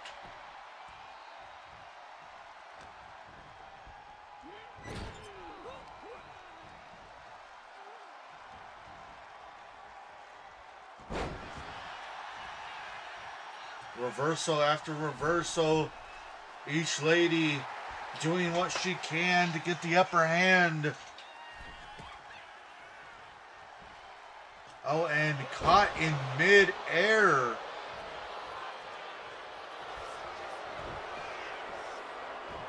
A second disarm her, locked in by Becky Lynch. And again, this time Asuka's able to battle out. And now these ladies going to trade blows here. Each one just begging the other to keep the onslaught going.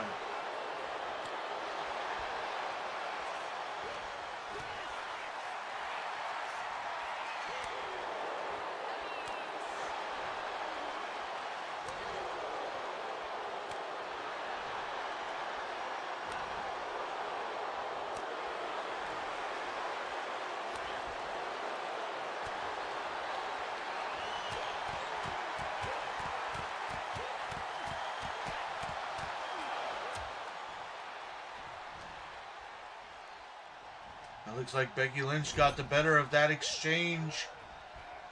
Well, and again, trying for that scoop slam, and again, Asuka able to reverse.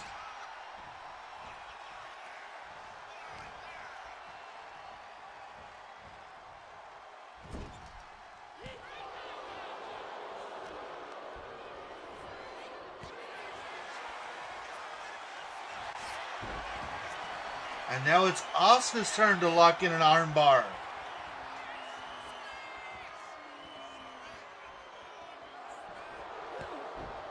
And Becky Lynch able to escape. This match will continue.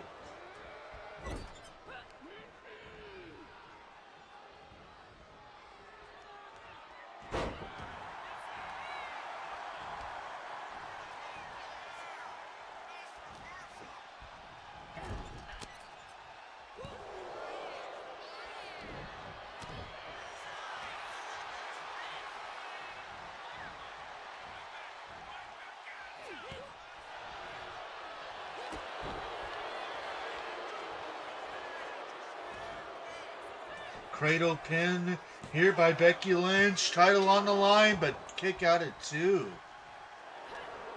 Say title on the line, but Becky Lynch is the one with the title. And there's the manhandle slam by Becky Lynch. Into the cover. Will this be enough to put Asuka away? No. Asuka gets the shoulder up at 2.9999999.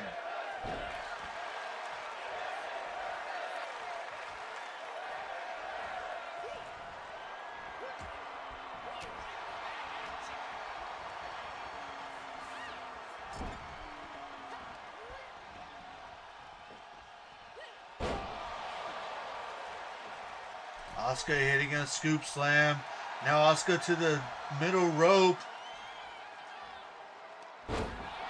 Hits a code breaker into the cover. Title on the line here. And that's it.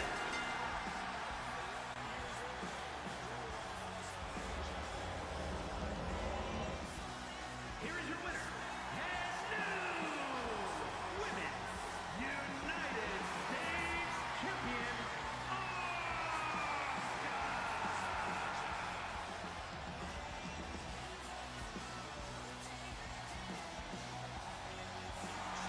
Well, ladies and gentlemen, you can now add Women's United States Champion to the list of accomplishments of Asuka. And with the exception of the Usos, title change mania strikes again. So far, only the Usos have avoided title change mania. Well, coming up next, we are getting closer and closer to our main event. Coming up next, Damian Priest defends the Men's United States Championship against Scott Steiner. Will Steiner have the same success as his nephew? We're about to find out.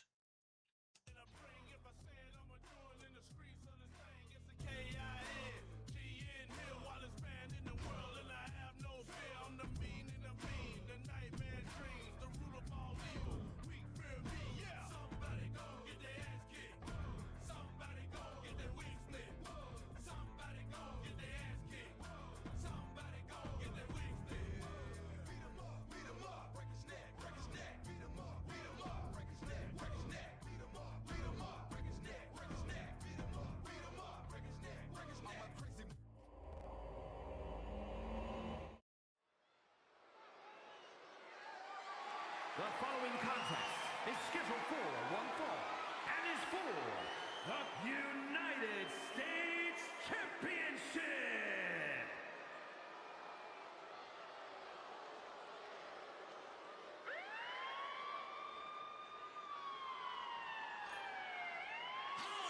If you hear me.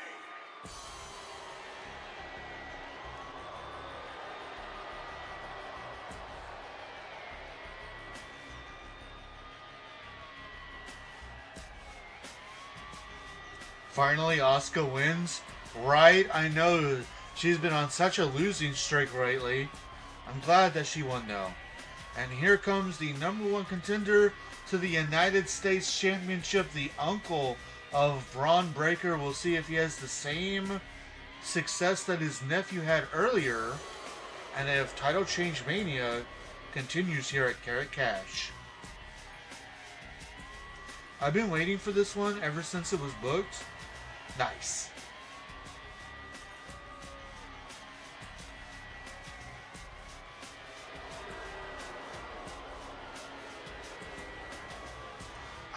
For whatever reason, I didn't know you were a Steiner fan. Nothing wrong with that. Whatever reason, I didn't know. Or are you just that much of a, I don't like Damian Priest?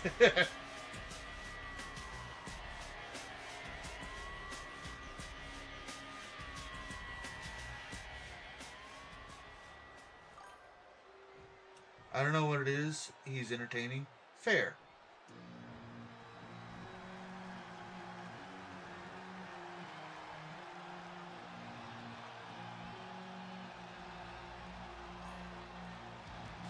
I liked Rick and Braun too. Also fair.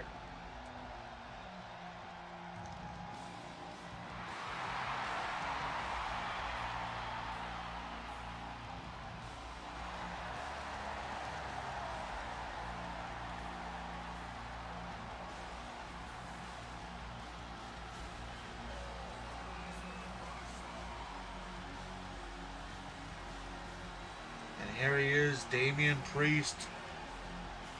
He's already had a successful title defense under his belt. And now he's looking to try to do it again.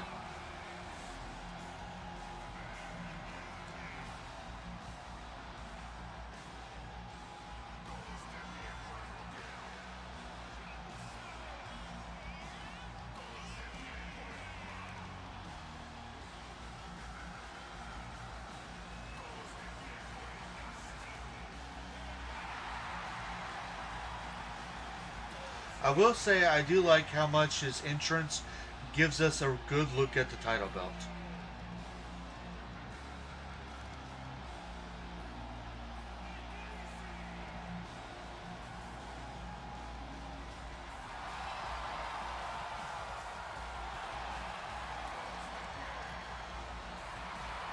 My fave belt too. Nice. I'm glad you like it. Like, I know this one is a little bit of a different design than normal, so I'm glad that you still like it.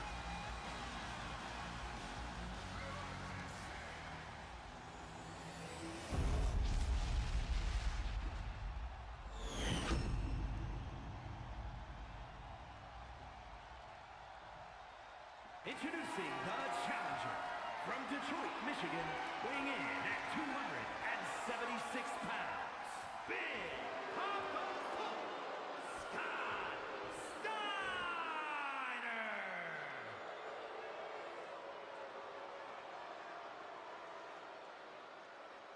And his opponent from New York City, weighing in at 249 pounds, the United States Champion, Damian Priest.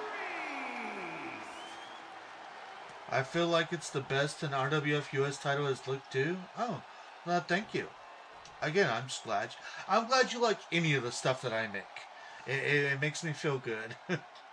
And it makes me feel like the work I put into this stuff is meaningful.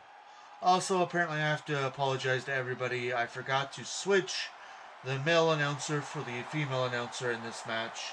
So, the next women's match, I'll have to make it the women announcer just to even things out.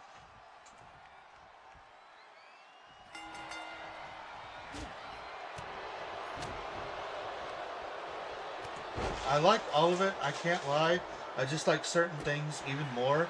Fair. I mean, that's very fair.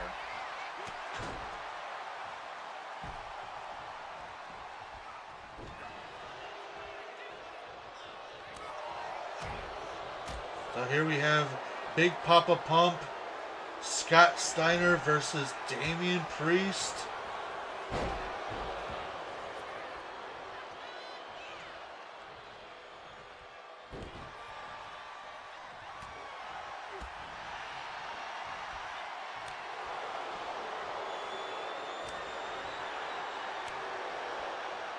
I don't know if you want to be trading blows here with Big Papa Pump. Those massive arms of his, he could easily just take your head off if he wanted.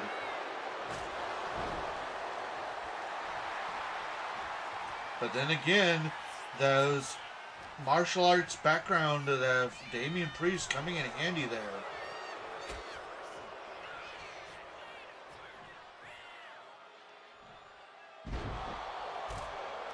Back body drop on the hardest part of the ring, and now these two fighting here on the outside of the ring, and this is where, I know I've said it before, but Scott Steiner needs to watch out a little bit. As if there's a count out here, the title does not change hands.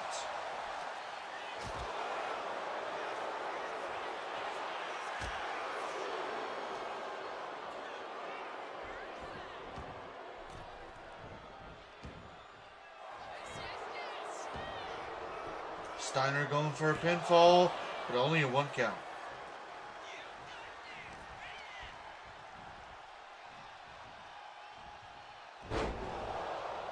Steiner's power on display with a reverse scoop slam, followed up by a big elbow drop. Jumping Frankensteiner by the master of that move.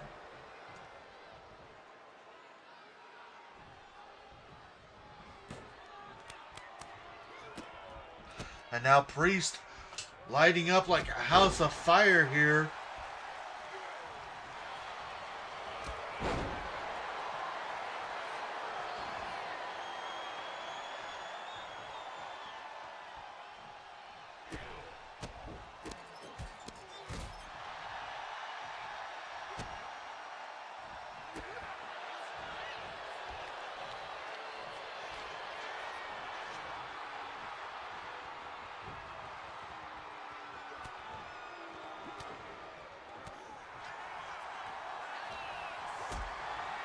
Reversal after reversal, each man trying to do what they can to get the advantage here.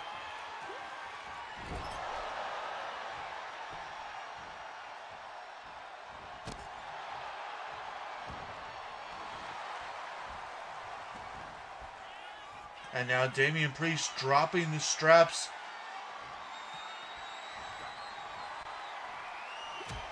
Going for the South of Heaven chokeslam, but Scott Steiner able to reverse out of it. A couple more reversals and a standing complete shot. And now Priest going for the Razor's Edge. And again, Steiner able to wiggle out and reverse, only for Priest to meet him with a massive clothesline.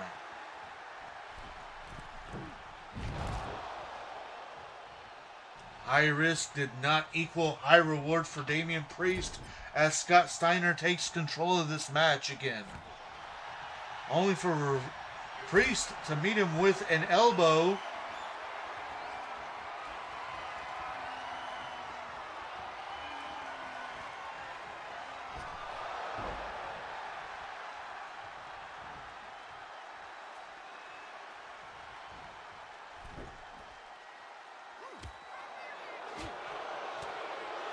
And now these two behemoths battling here on the outside of the ring a second time.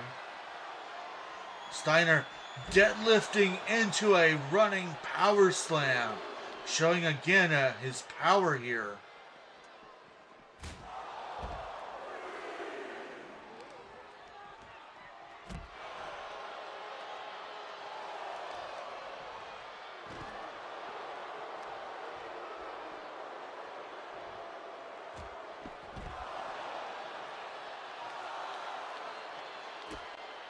Hitting another Frankensteiner, count of 6, and now these two deciding to get back into the ring.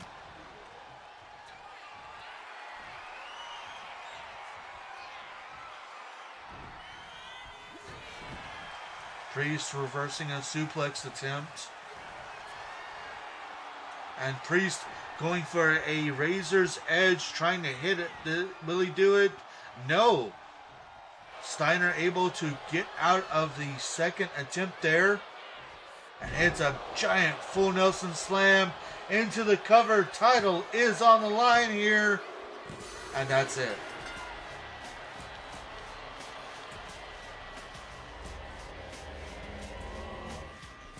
Here is your winner, and new United States Champion, Big Papa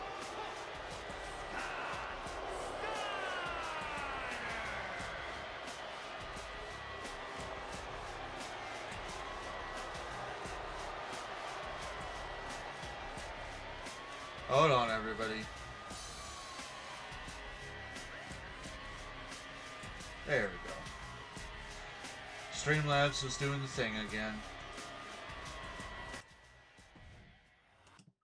Well, there you go. Scott Steiner did indeed. Oh, I see. Woo! Scott Steiner did indeed follow in his nephew's footsteps, and again, with the exception of the Usos, title change mania continues to happen. Oh, next up, we only have 3 matches left for you guys, and we have reached it. Victoria versus Io Sky as Victoria defends the Women's World Championship.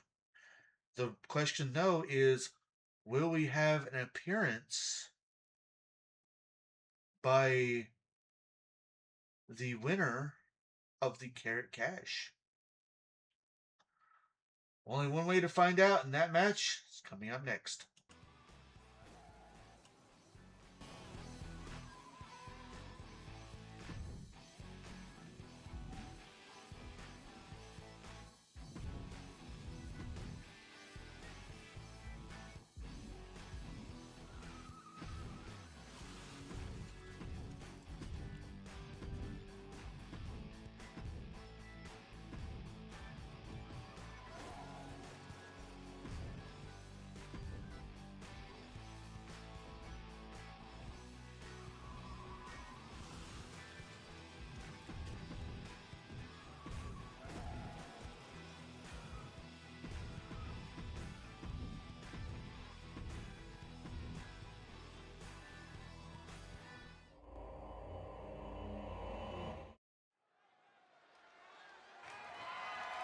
The following contest is scheduled for one fall and is for the Women's World Championship.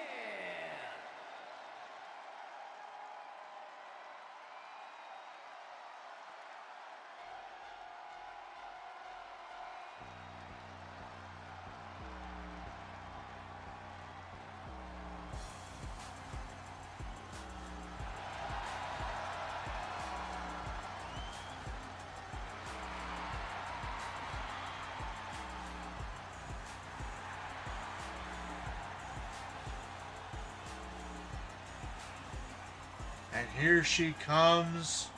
She has perhaps some of the most momentum going into this. Of course, we know that she came so close to winning the United States Championship in that Elimination Chamber match, and even won the ability to enter that match last. She is a former women's tag team champion in her own right. But we'll see if she can overcome Victoria here tonight. And, well, perhaps even Victoria and Tiffany Stratton.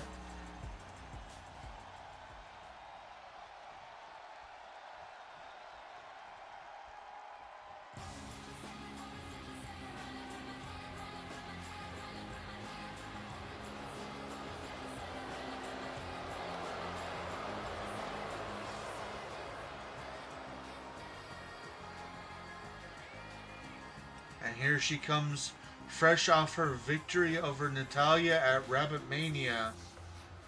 This will be her first title defense. We'll see if she can do it. And I wonder if she's going to be thinking, will Tiffany cash in the same night that she won?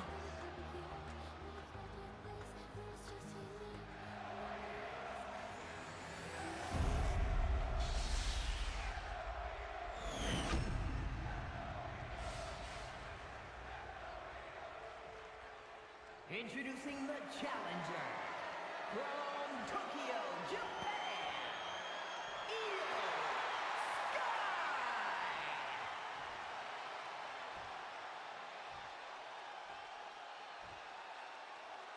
And her opponent from Los Angeles, California, the Women's World Champion, Victoria!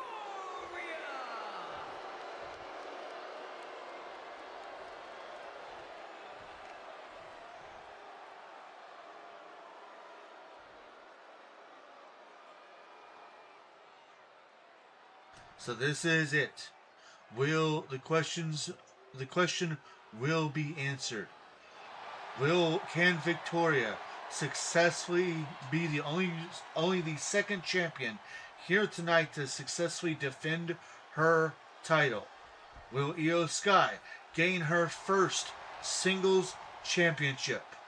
Will Tiffany Stratton try to cash in the Karat Cash briefcase on the same night that she won it? We will get the answer to all of these questions right here, right now, as this match gets started between these two ladies.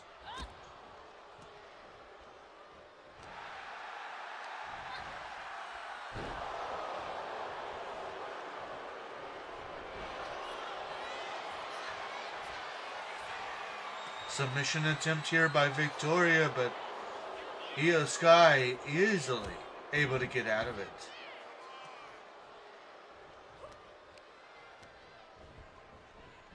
Io Sky, the genius of the sky, versus the Black Widow known as Victoria.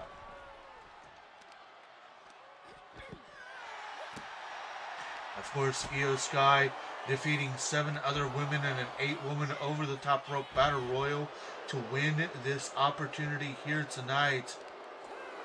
And Victoria, 2025 Rabit Rumble winner, went on to Rabit Mania to defeat Natalya to become the women's world champion, having her first title defense here tonight. And as much as these two ladies want it to be just about them, I have to again bring up the fact that Tiffany Stratton earlier tonight won the women's Karat Cash briefcase, which means that if she wants to, at any point in time, she could come out here and cash in that briefcase to turn this into a triple threat match.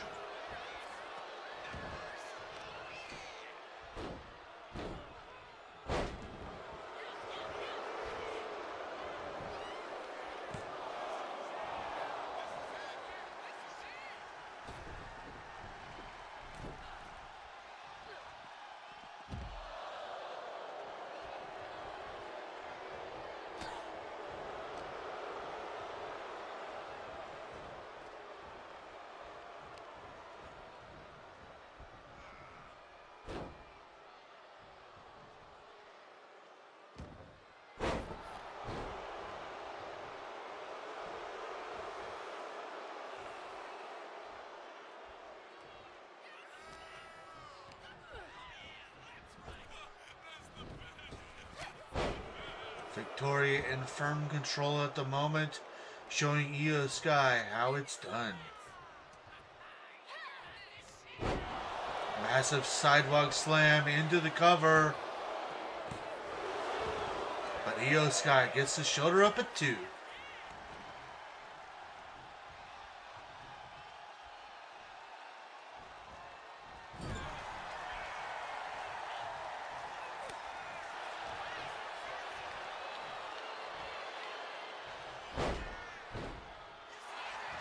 Sunset flip. Oh, but a reversal there. A reversal back. But no go on the pinfall.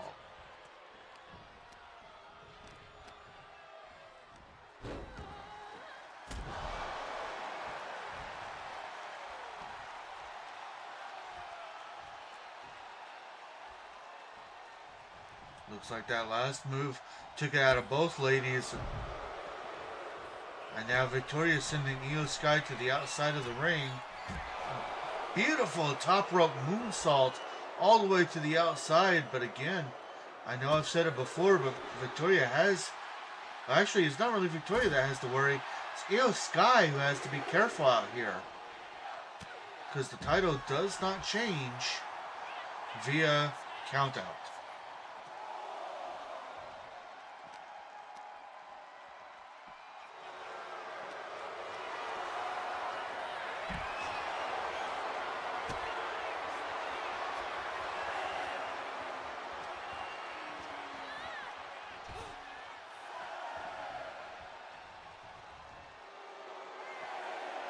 Count of 8 and this match might be over.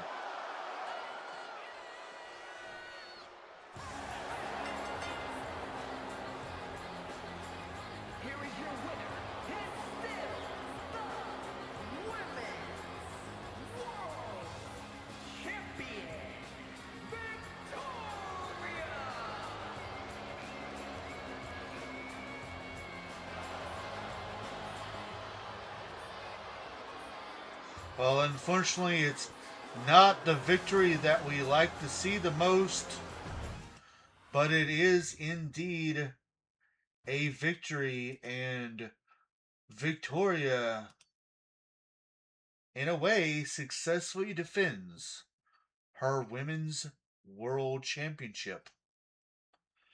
Well, coming up next, we have our semi main event of the evening as the RWF Heavyweight Champion Tyler Bate defends against Goldberg.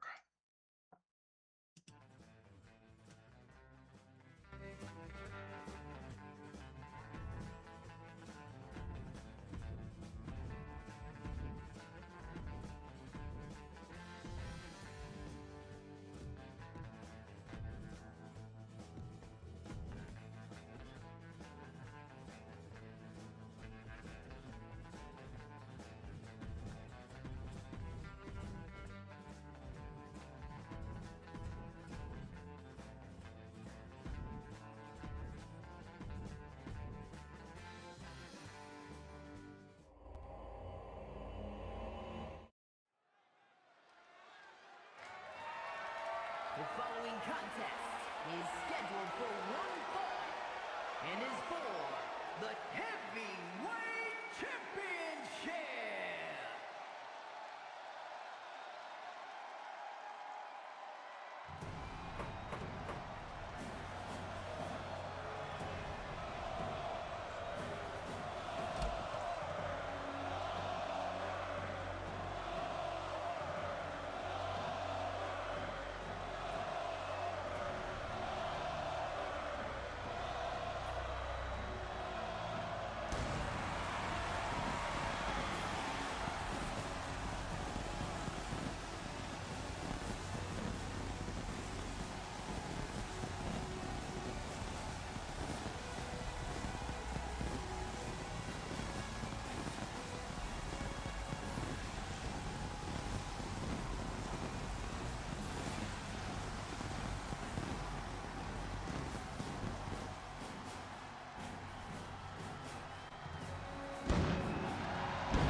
And here he comes, the man who, to a surprise to nobody, winning his debut match, an 8-man over-the-top rope battle royal, to earn the opportunity to face Tyler Bate for the RWF Heavyweight Championship here tonight. A man who dominated WCW for years, and even WWE for a while.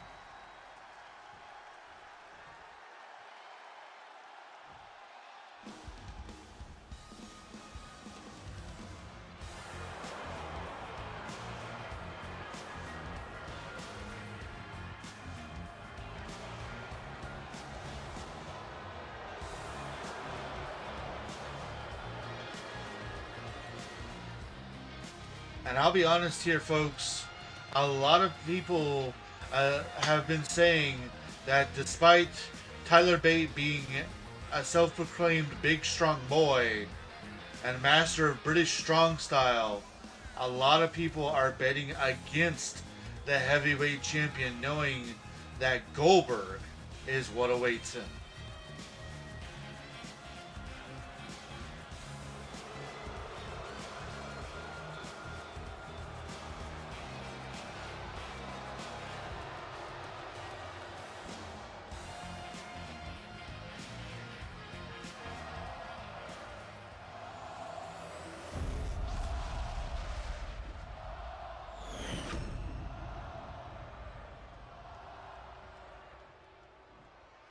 Introducing the challenger from Atlanta, Georgia, weighing in at 285 pounds, Goldberg!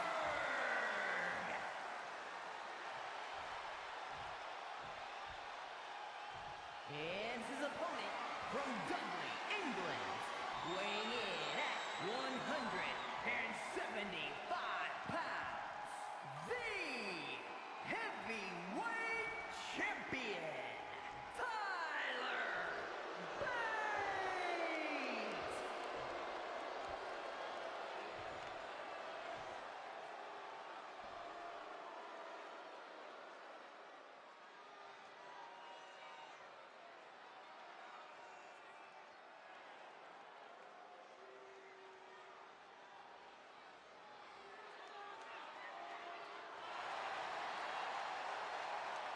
And I almost feel like I don't even have to ask, but I'm going to anyways.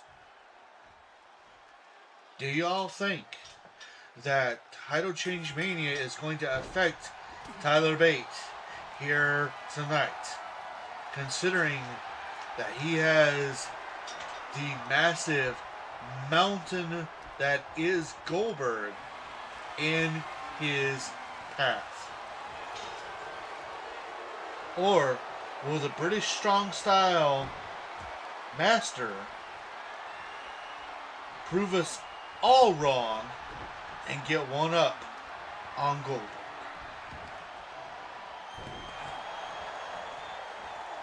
Kinda hope Tyler pulls it off, right? That would definitely be something.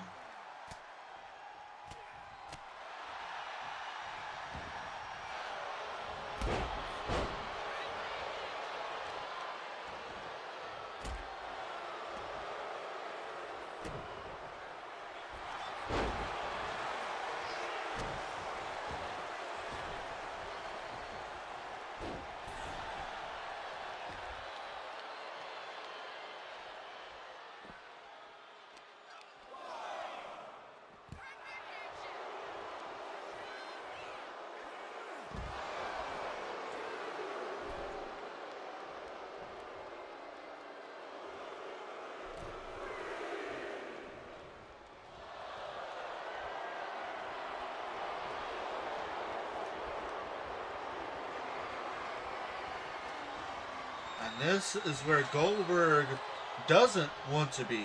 You do not want to get into a chain wrestling match against Tyler Bate.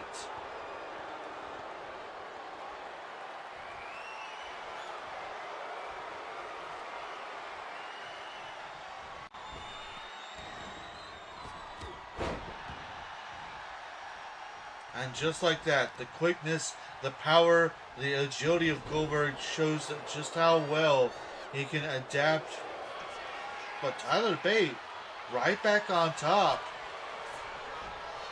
Surprising back and forth action between these two men. Huge power slam into the cover. Title on the line, but a kick out at 2.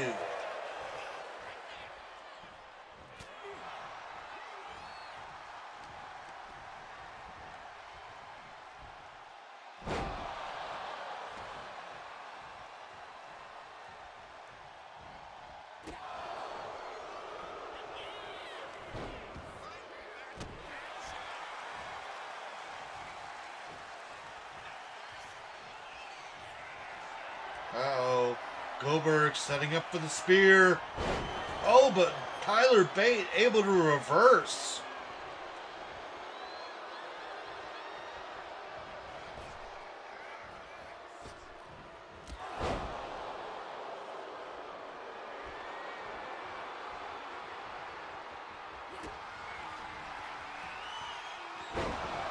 Tiger bomb by Tyler Bate into the cover. Oh, but Goldberg kicks out at 2.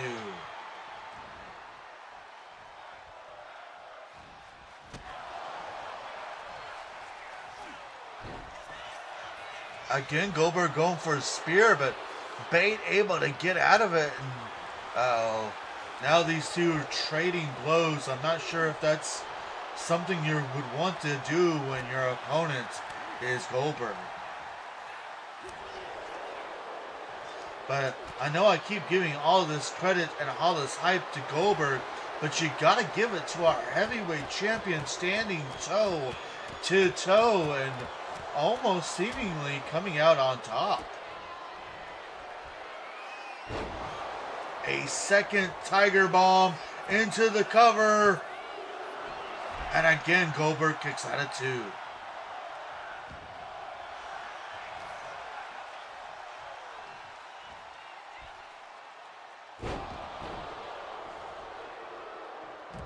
Massive DDT-like maneuver. Goldberg now retreating to the outside of the ring.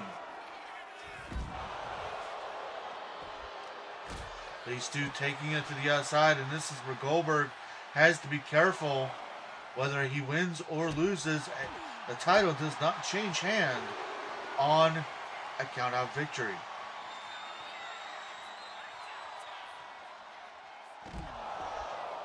Goldberg hitting the jackhammer on the outside of the ring. Not sure how smart that is. Maybe he's just trying to dish out the extra punishment. Again, he cannot win the title on the outside. As we saw on our last match with Victoria winning.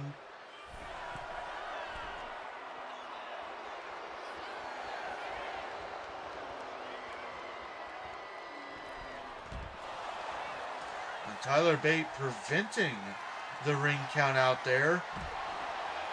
Granted, he missed the diving attack, but this match will continue.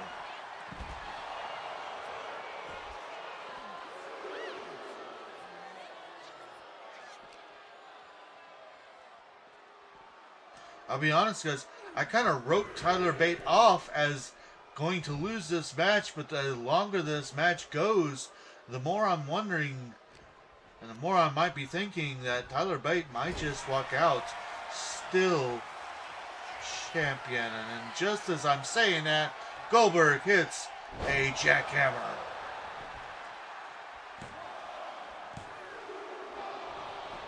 Ooh, Tyler Bate getting the shoulder up at 2.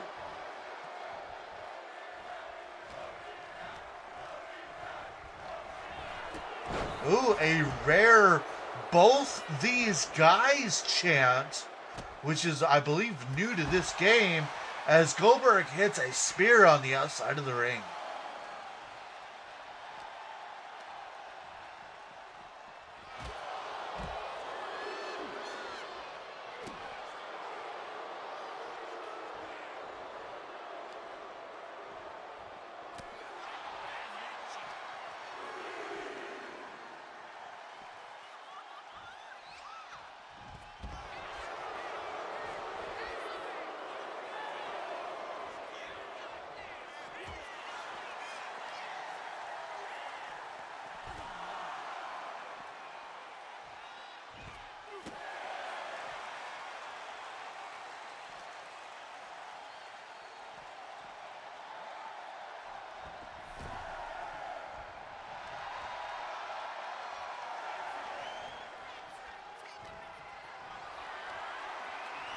And now Tyler Bate lifting Goldberg up, but Goldberg reversing.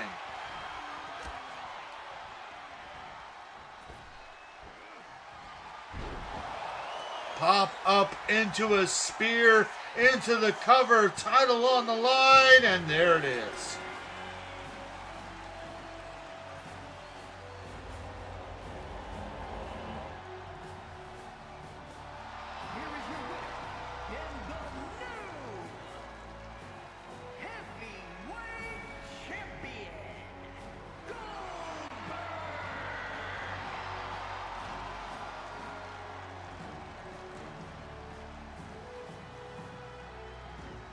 Well, it may not have been a squash like I was thinking, but in the end, after a very hard-fought battle, Goldberg does leave as the new heavyweight champion. Well, ladies and gentlemen, that now leads us to the main event of the evening. It is the men's 8-man Karat Cash ladder match. And just like with the women's, betting will begin as the last man makes his entrance.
And much like with the women, each of these men competed in 8 per men gauntlet matches, elimination gauntlet matches, and were they're the last men standing earning their way into this match.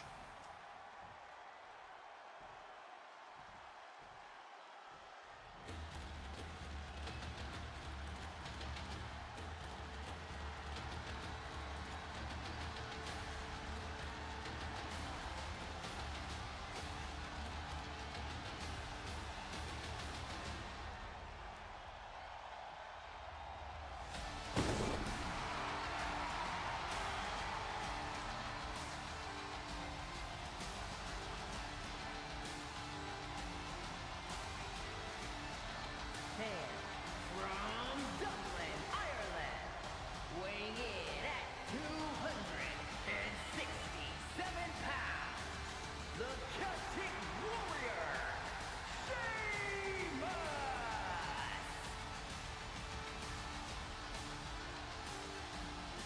Sheamus has told us that he is excited about being in this match, not just for the opportunity of being the Karat Cash briefcase holder, but at the possibility of just getting to completely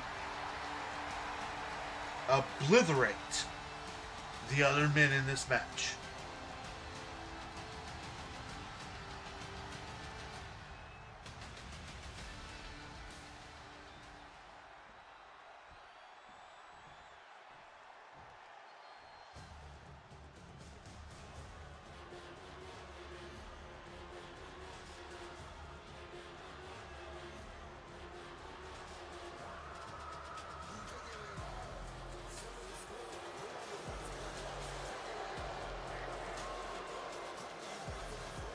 and representing LFT from Las Vegas, Nevada, weighing in at 250 pounds,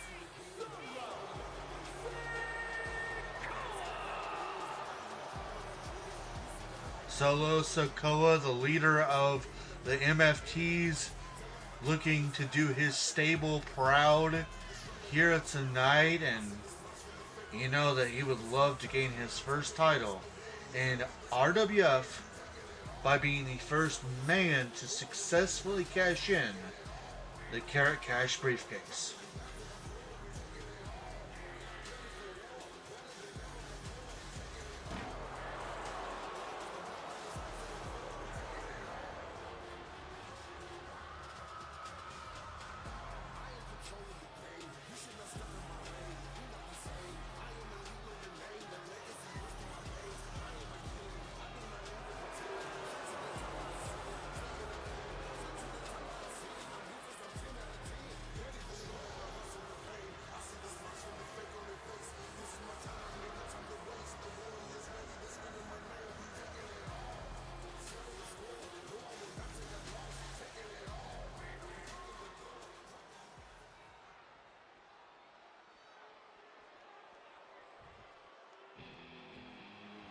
Oh, you didn't know?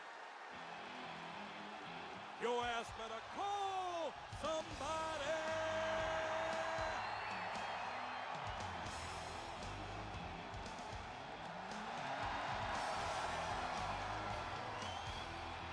You damn right.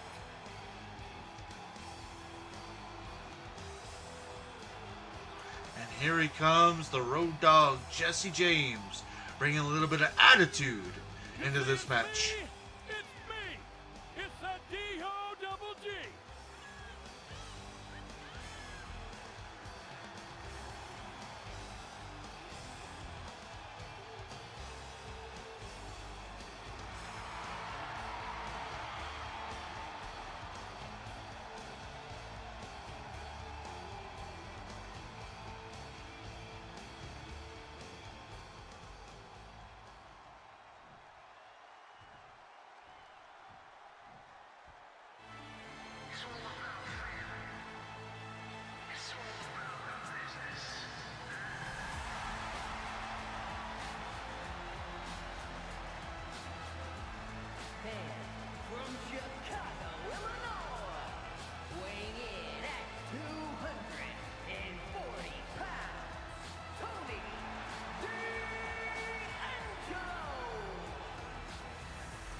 And here he comes. Hey, he's entering here.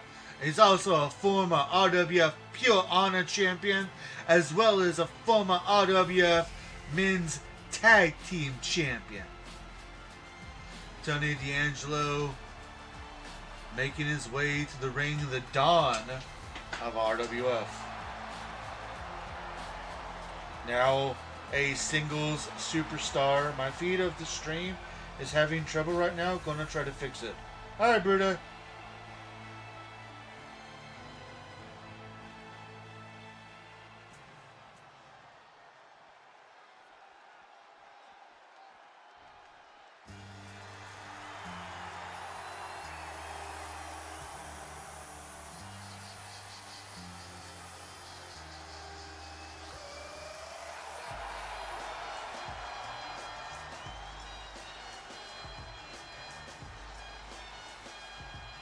And representing the Mega Star from West Newbury, Massachusetts, weighing in at 251 pounds, the greatest of all time,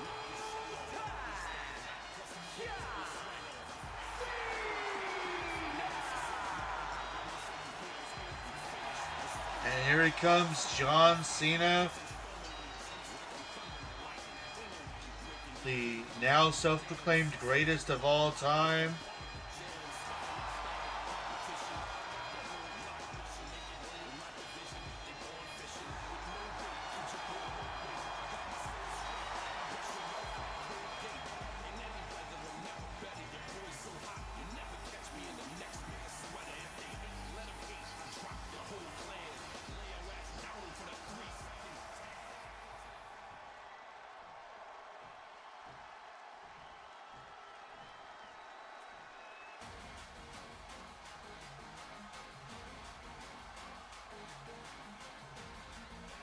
And representing DIY from Cleveland, Ohio, weighing in at 199 pounds, Johnny Gargano.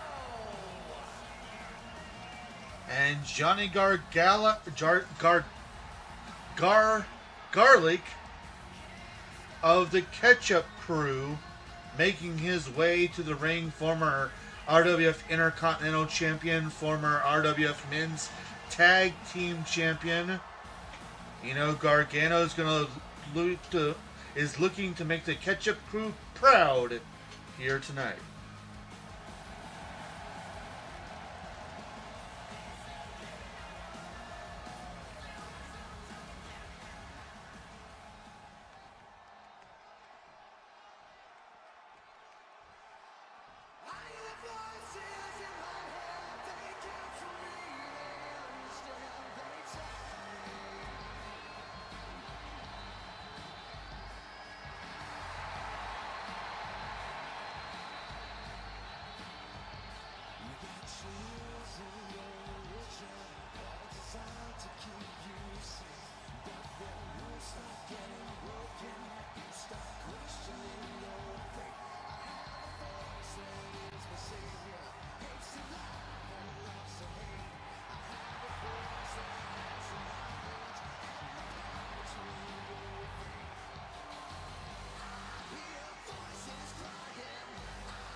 From St. Louis, Missouri, weighing in at 280 pounds, the Viper,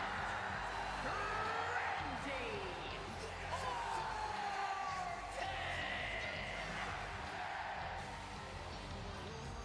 Orton. And last but certainly not least, a former RWF Heavyweight Champion in his own right, the Viper, Randy Orton. And of course, if you think that Triple H has just handed him this spot since Triple H is back in charge, Well, you can argue that that is not the case because just like every other man, he competed in an 8-man elimination gauntlet match, and he didn't even enter at number 8. He entered at number 4 in that match, and he was the last man standing.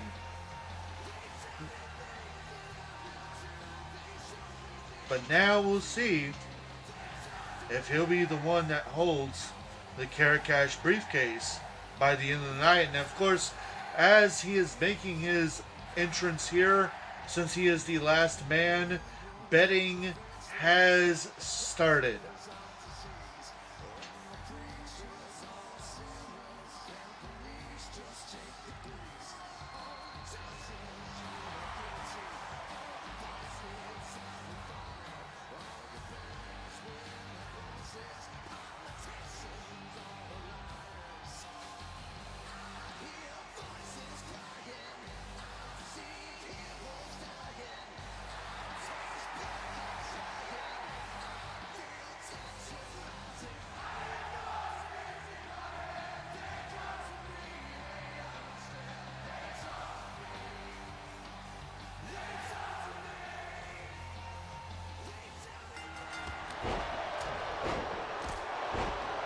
Alright, this match is underway. Again, 8-man ladders. The winner of this match will be the first one to climb a ladder and retrieve the briefcase from the rafters. And then, of course, inside that golden briefcase is a contract for a guaranteed match for the RWF Heavyweight Championship at any time of the holders choosing. And of course, they will have up to 1 year to choose to cash that in, and if they do not, then this time next year, they will be forced to defend that contract, that briefcase, inside of another 8-man ladder match. So yeah. So far, we have had, just like with the women, we have had 2 past winners. The first one being Jean-Claude Boudreau, who, unfortunately for him, did not have a chance to cash in the briefcase, as we would close our doors, and by the time we opened the doors, he would unfortunately no longer be a member of the roster. The second time, Triple H would go on to win the Karat Cash briefcase, and unfortunately, he would choose to cash it in a one-on-one match, and he would unfortunately fail to win the Heavyweight Championship.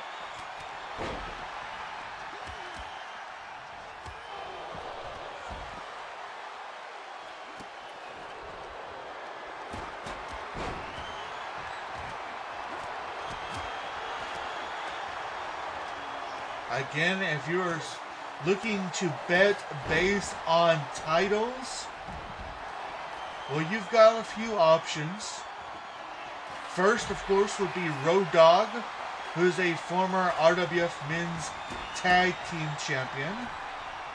Tony D'Angelo, who is a former RWF Men's Tag Team Champion, as well as a former RWF Pure Honor Champion. John Cena, who is a former RWF United States Champion. Johnny Gargano, who is not only a former RWF Men's Tag Team Champion, but also a former RWF Intercontinental Champion. And of course, Randy Orton, who is a former RWF Heavyweight Champion.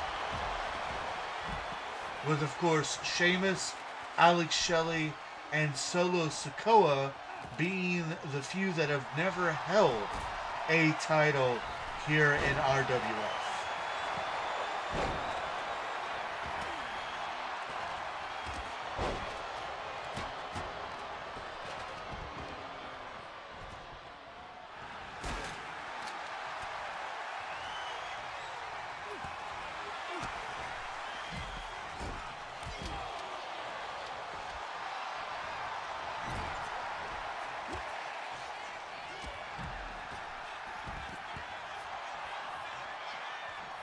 Earlier tonight, we saw Tiffany Stratton defeat 7 other women in her 8-woman Karat Cash ladder match to earn the women's Karat Cash briefcase.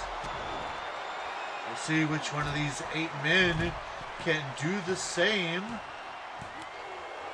And of course, you know these 8 men will have to strategize, knowing that Goldberg currently holds the heavyweight championship.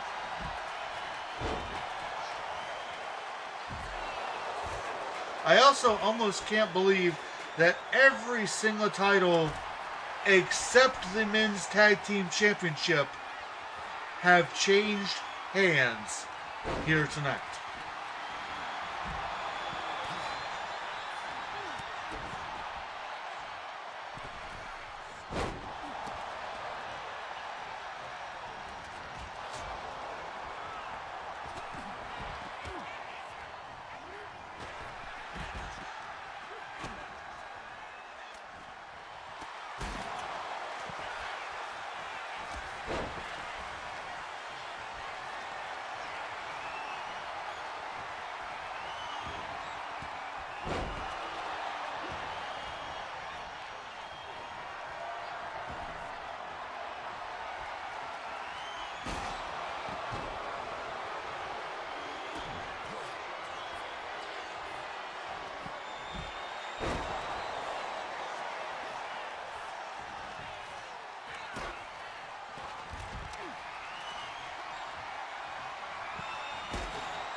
You know, another thing too, as much as people have been trying to say Randy Orton's gotten favor, you could almost also argue Road Dogg, considering he is also part of D-Generation X,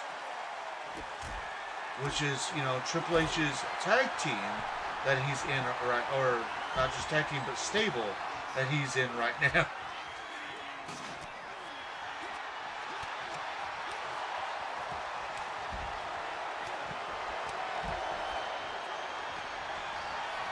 And Sheamus, with nobody to, never mind.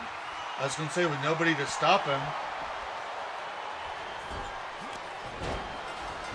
And there it is.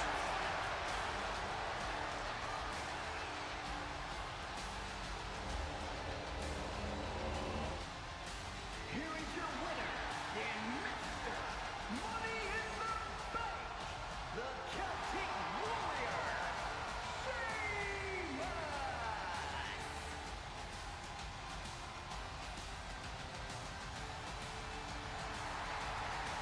Despite them knocking the ladder over, Sheamus, despite them hanging onto the ladder, or despite them pushing over the ladder, Sheamus continued to hold on to that briefcase until he was able to unhook it and fall down to the ground, holding the briefcase. Sheamus is Mr. Carrot Cash.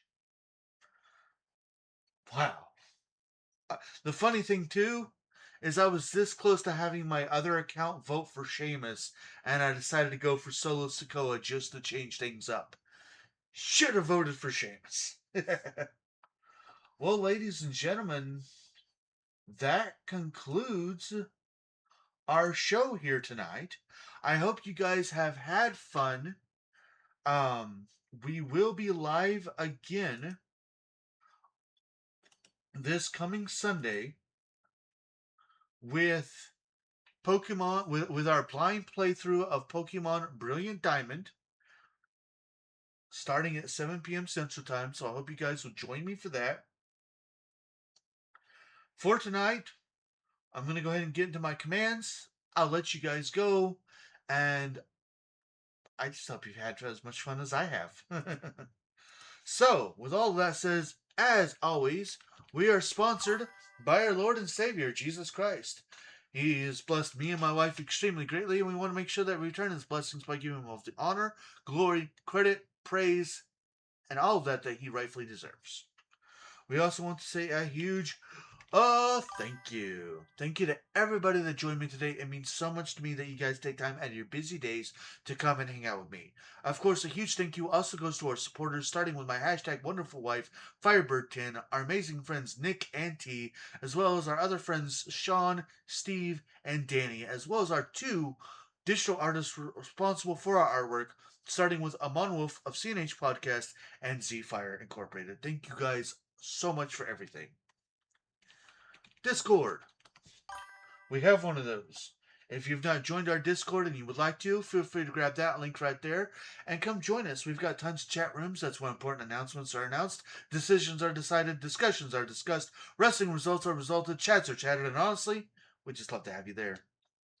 Another place that we love to have you is over on YouTube.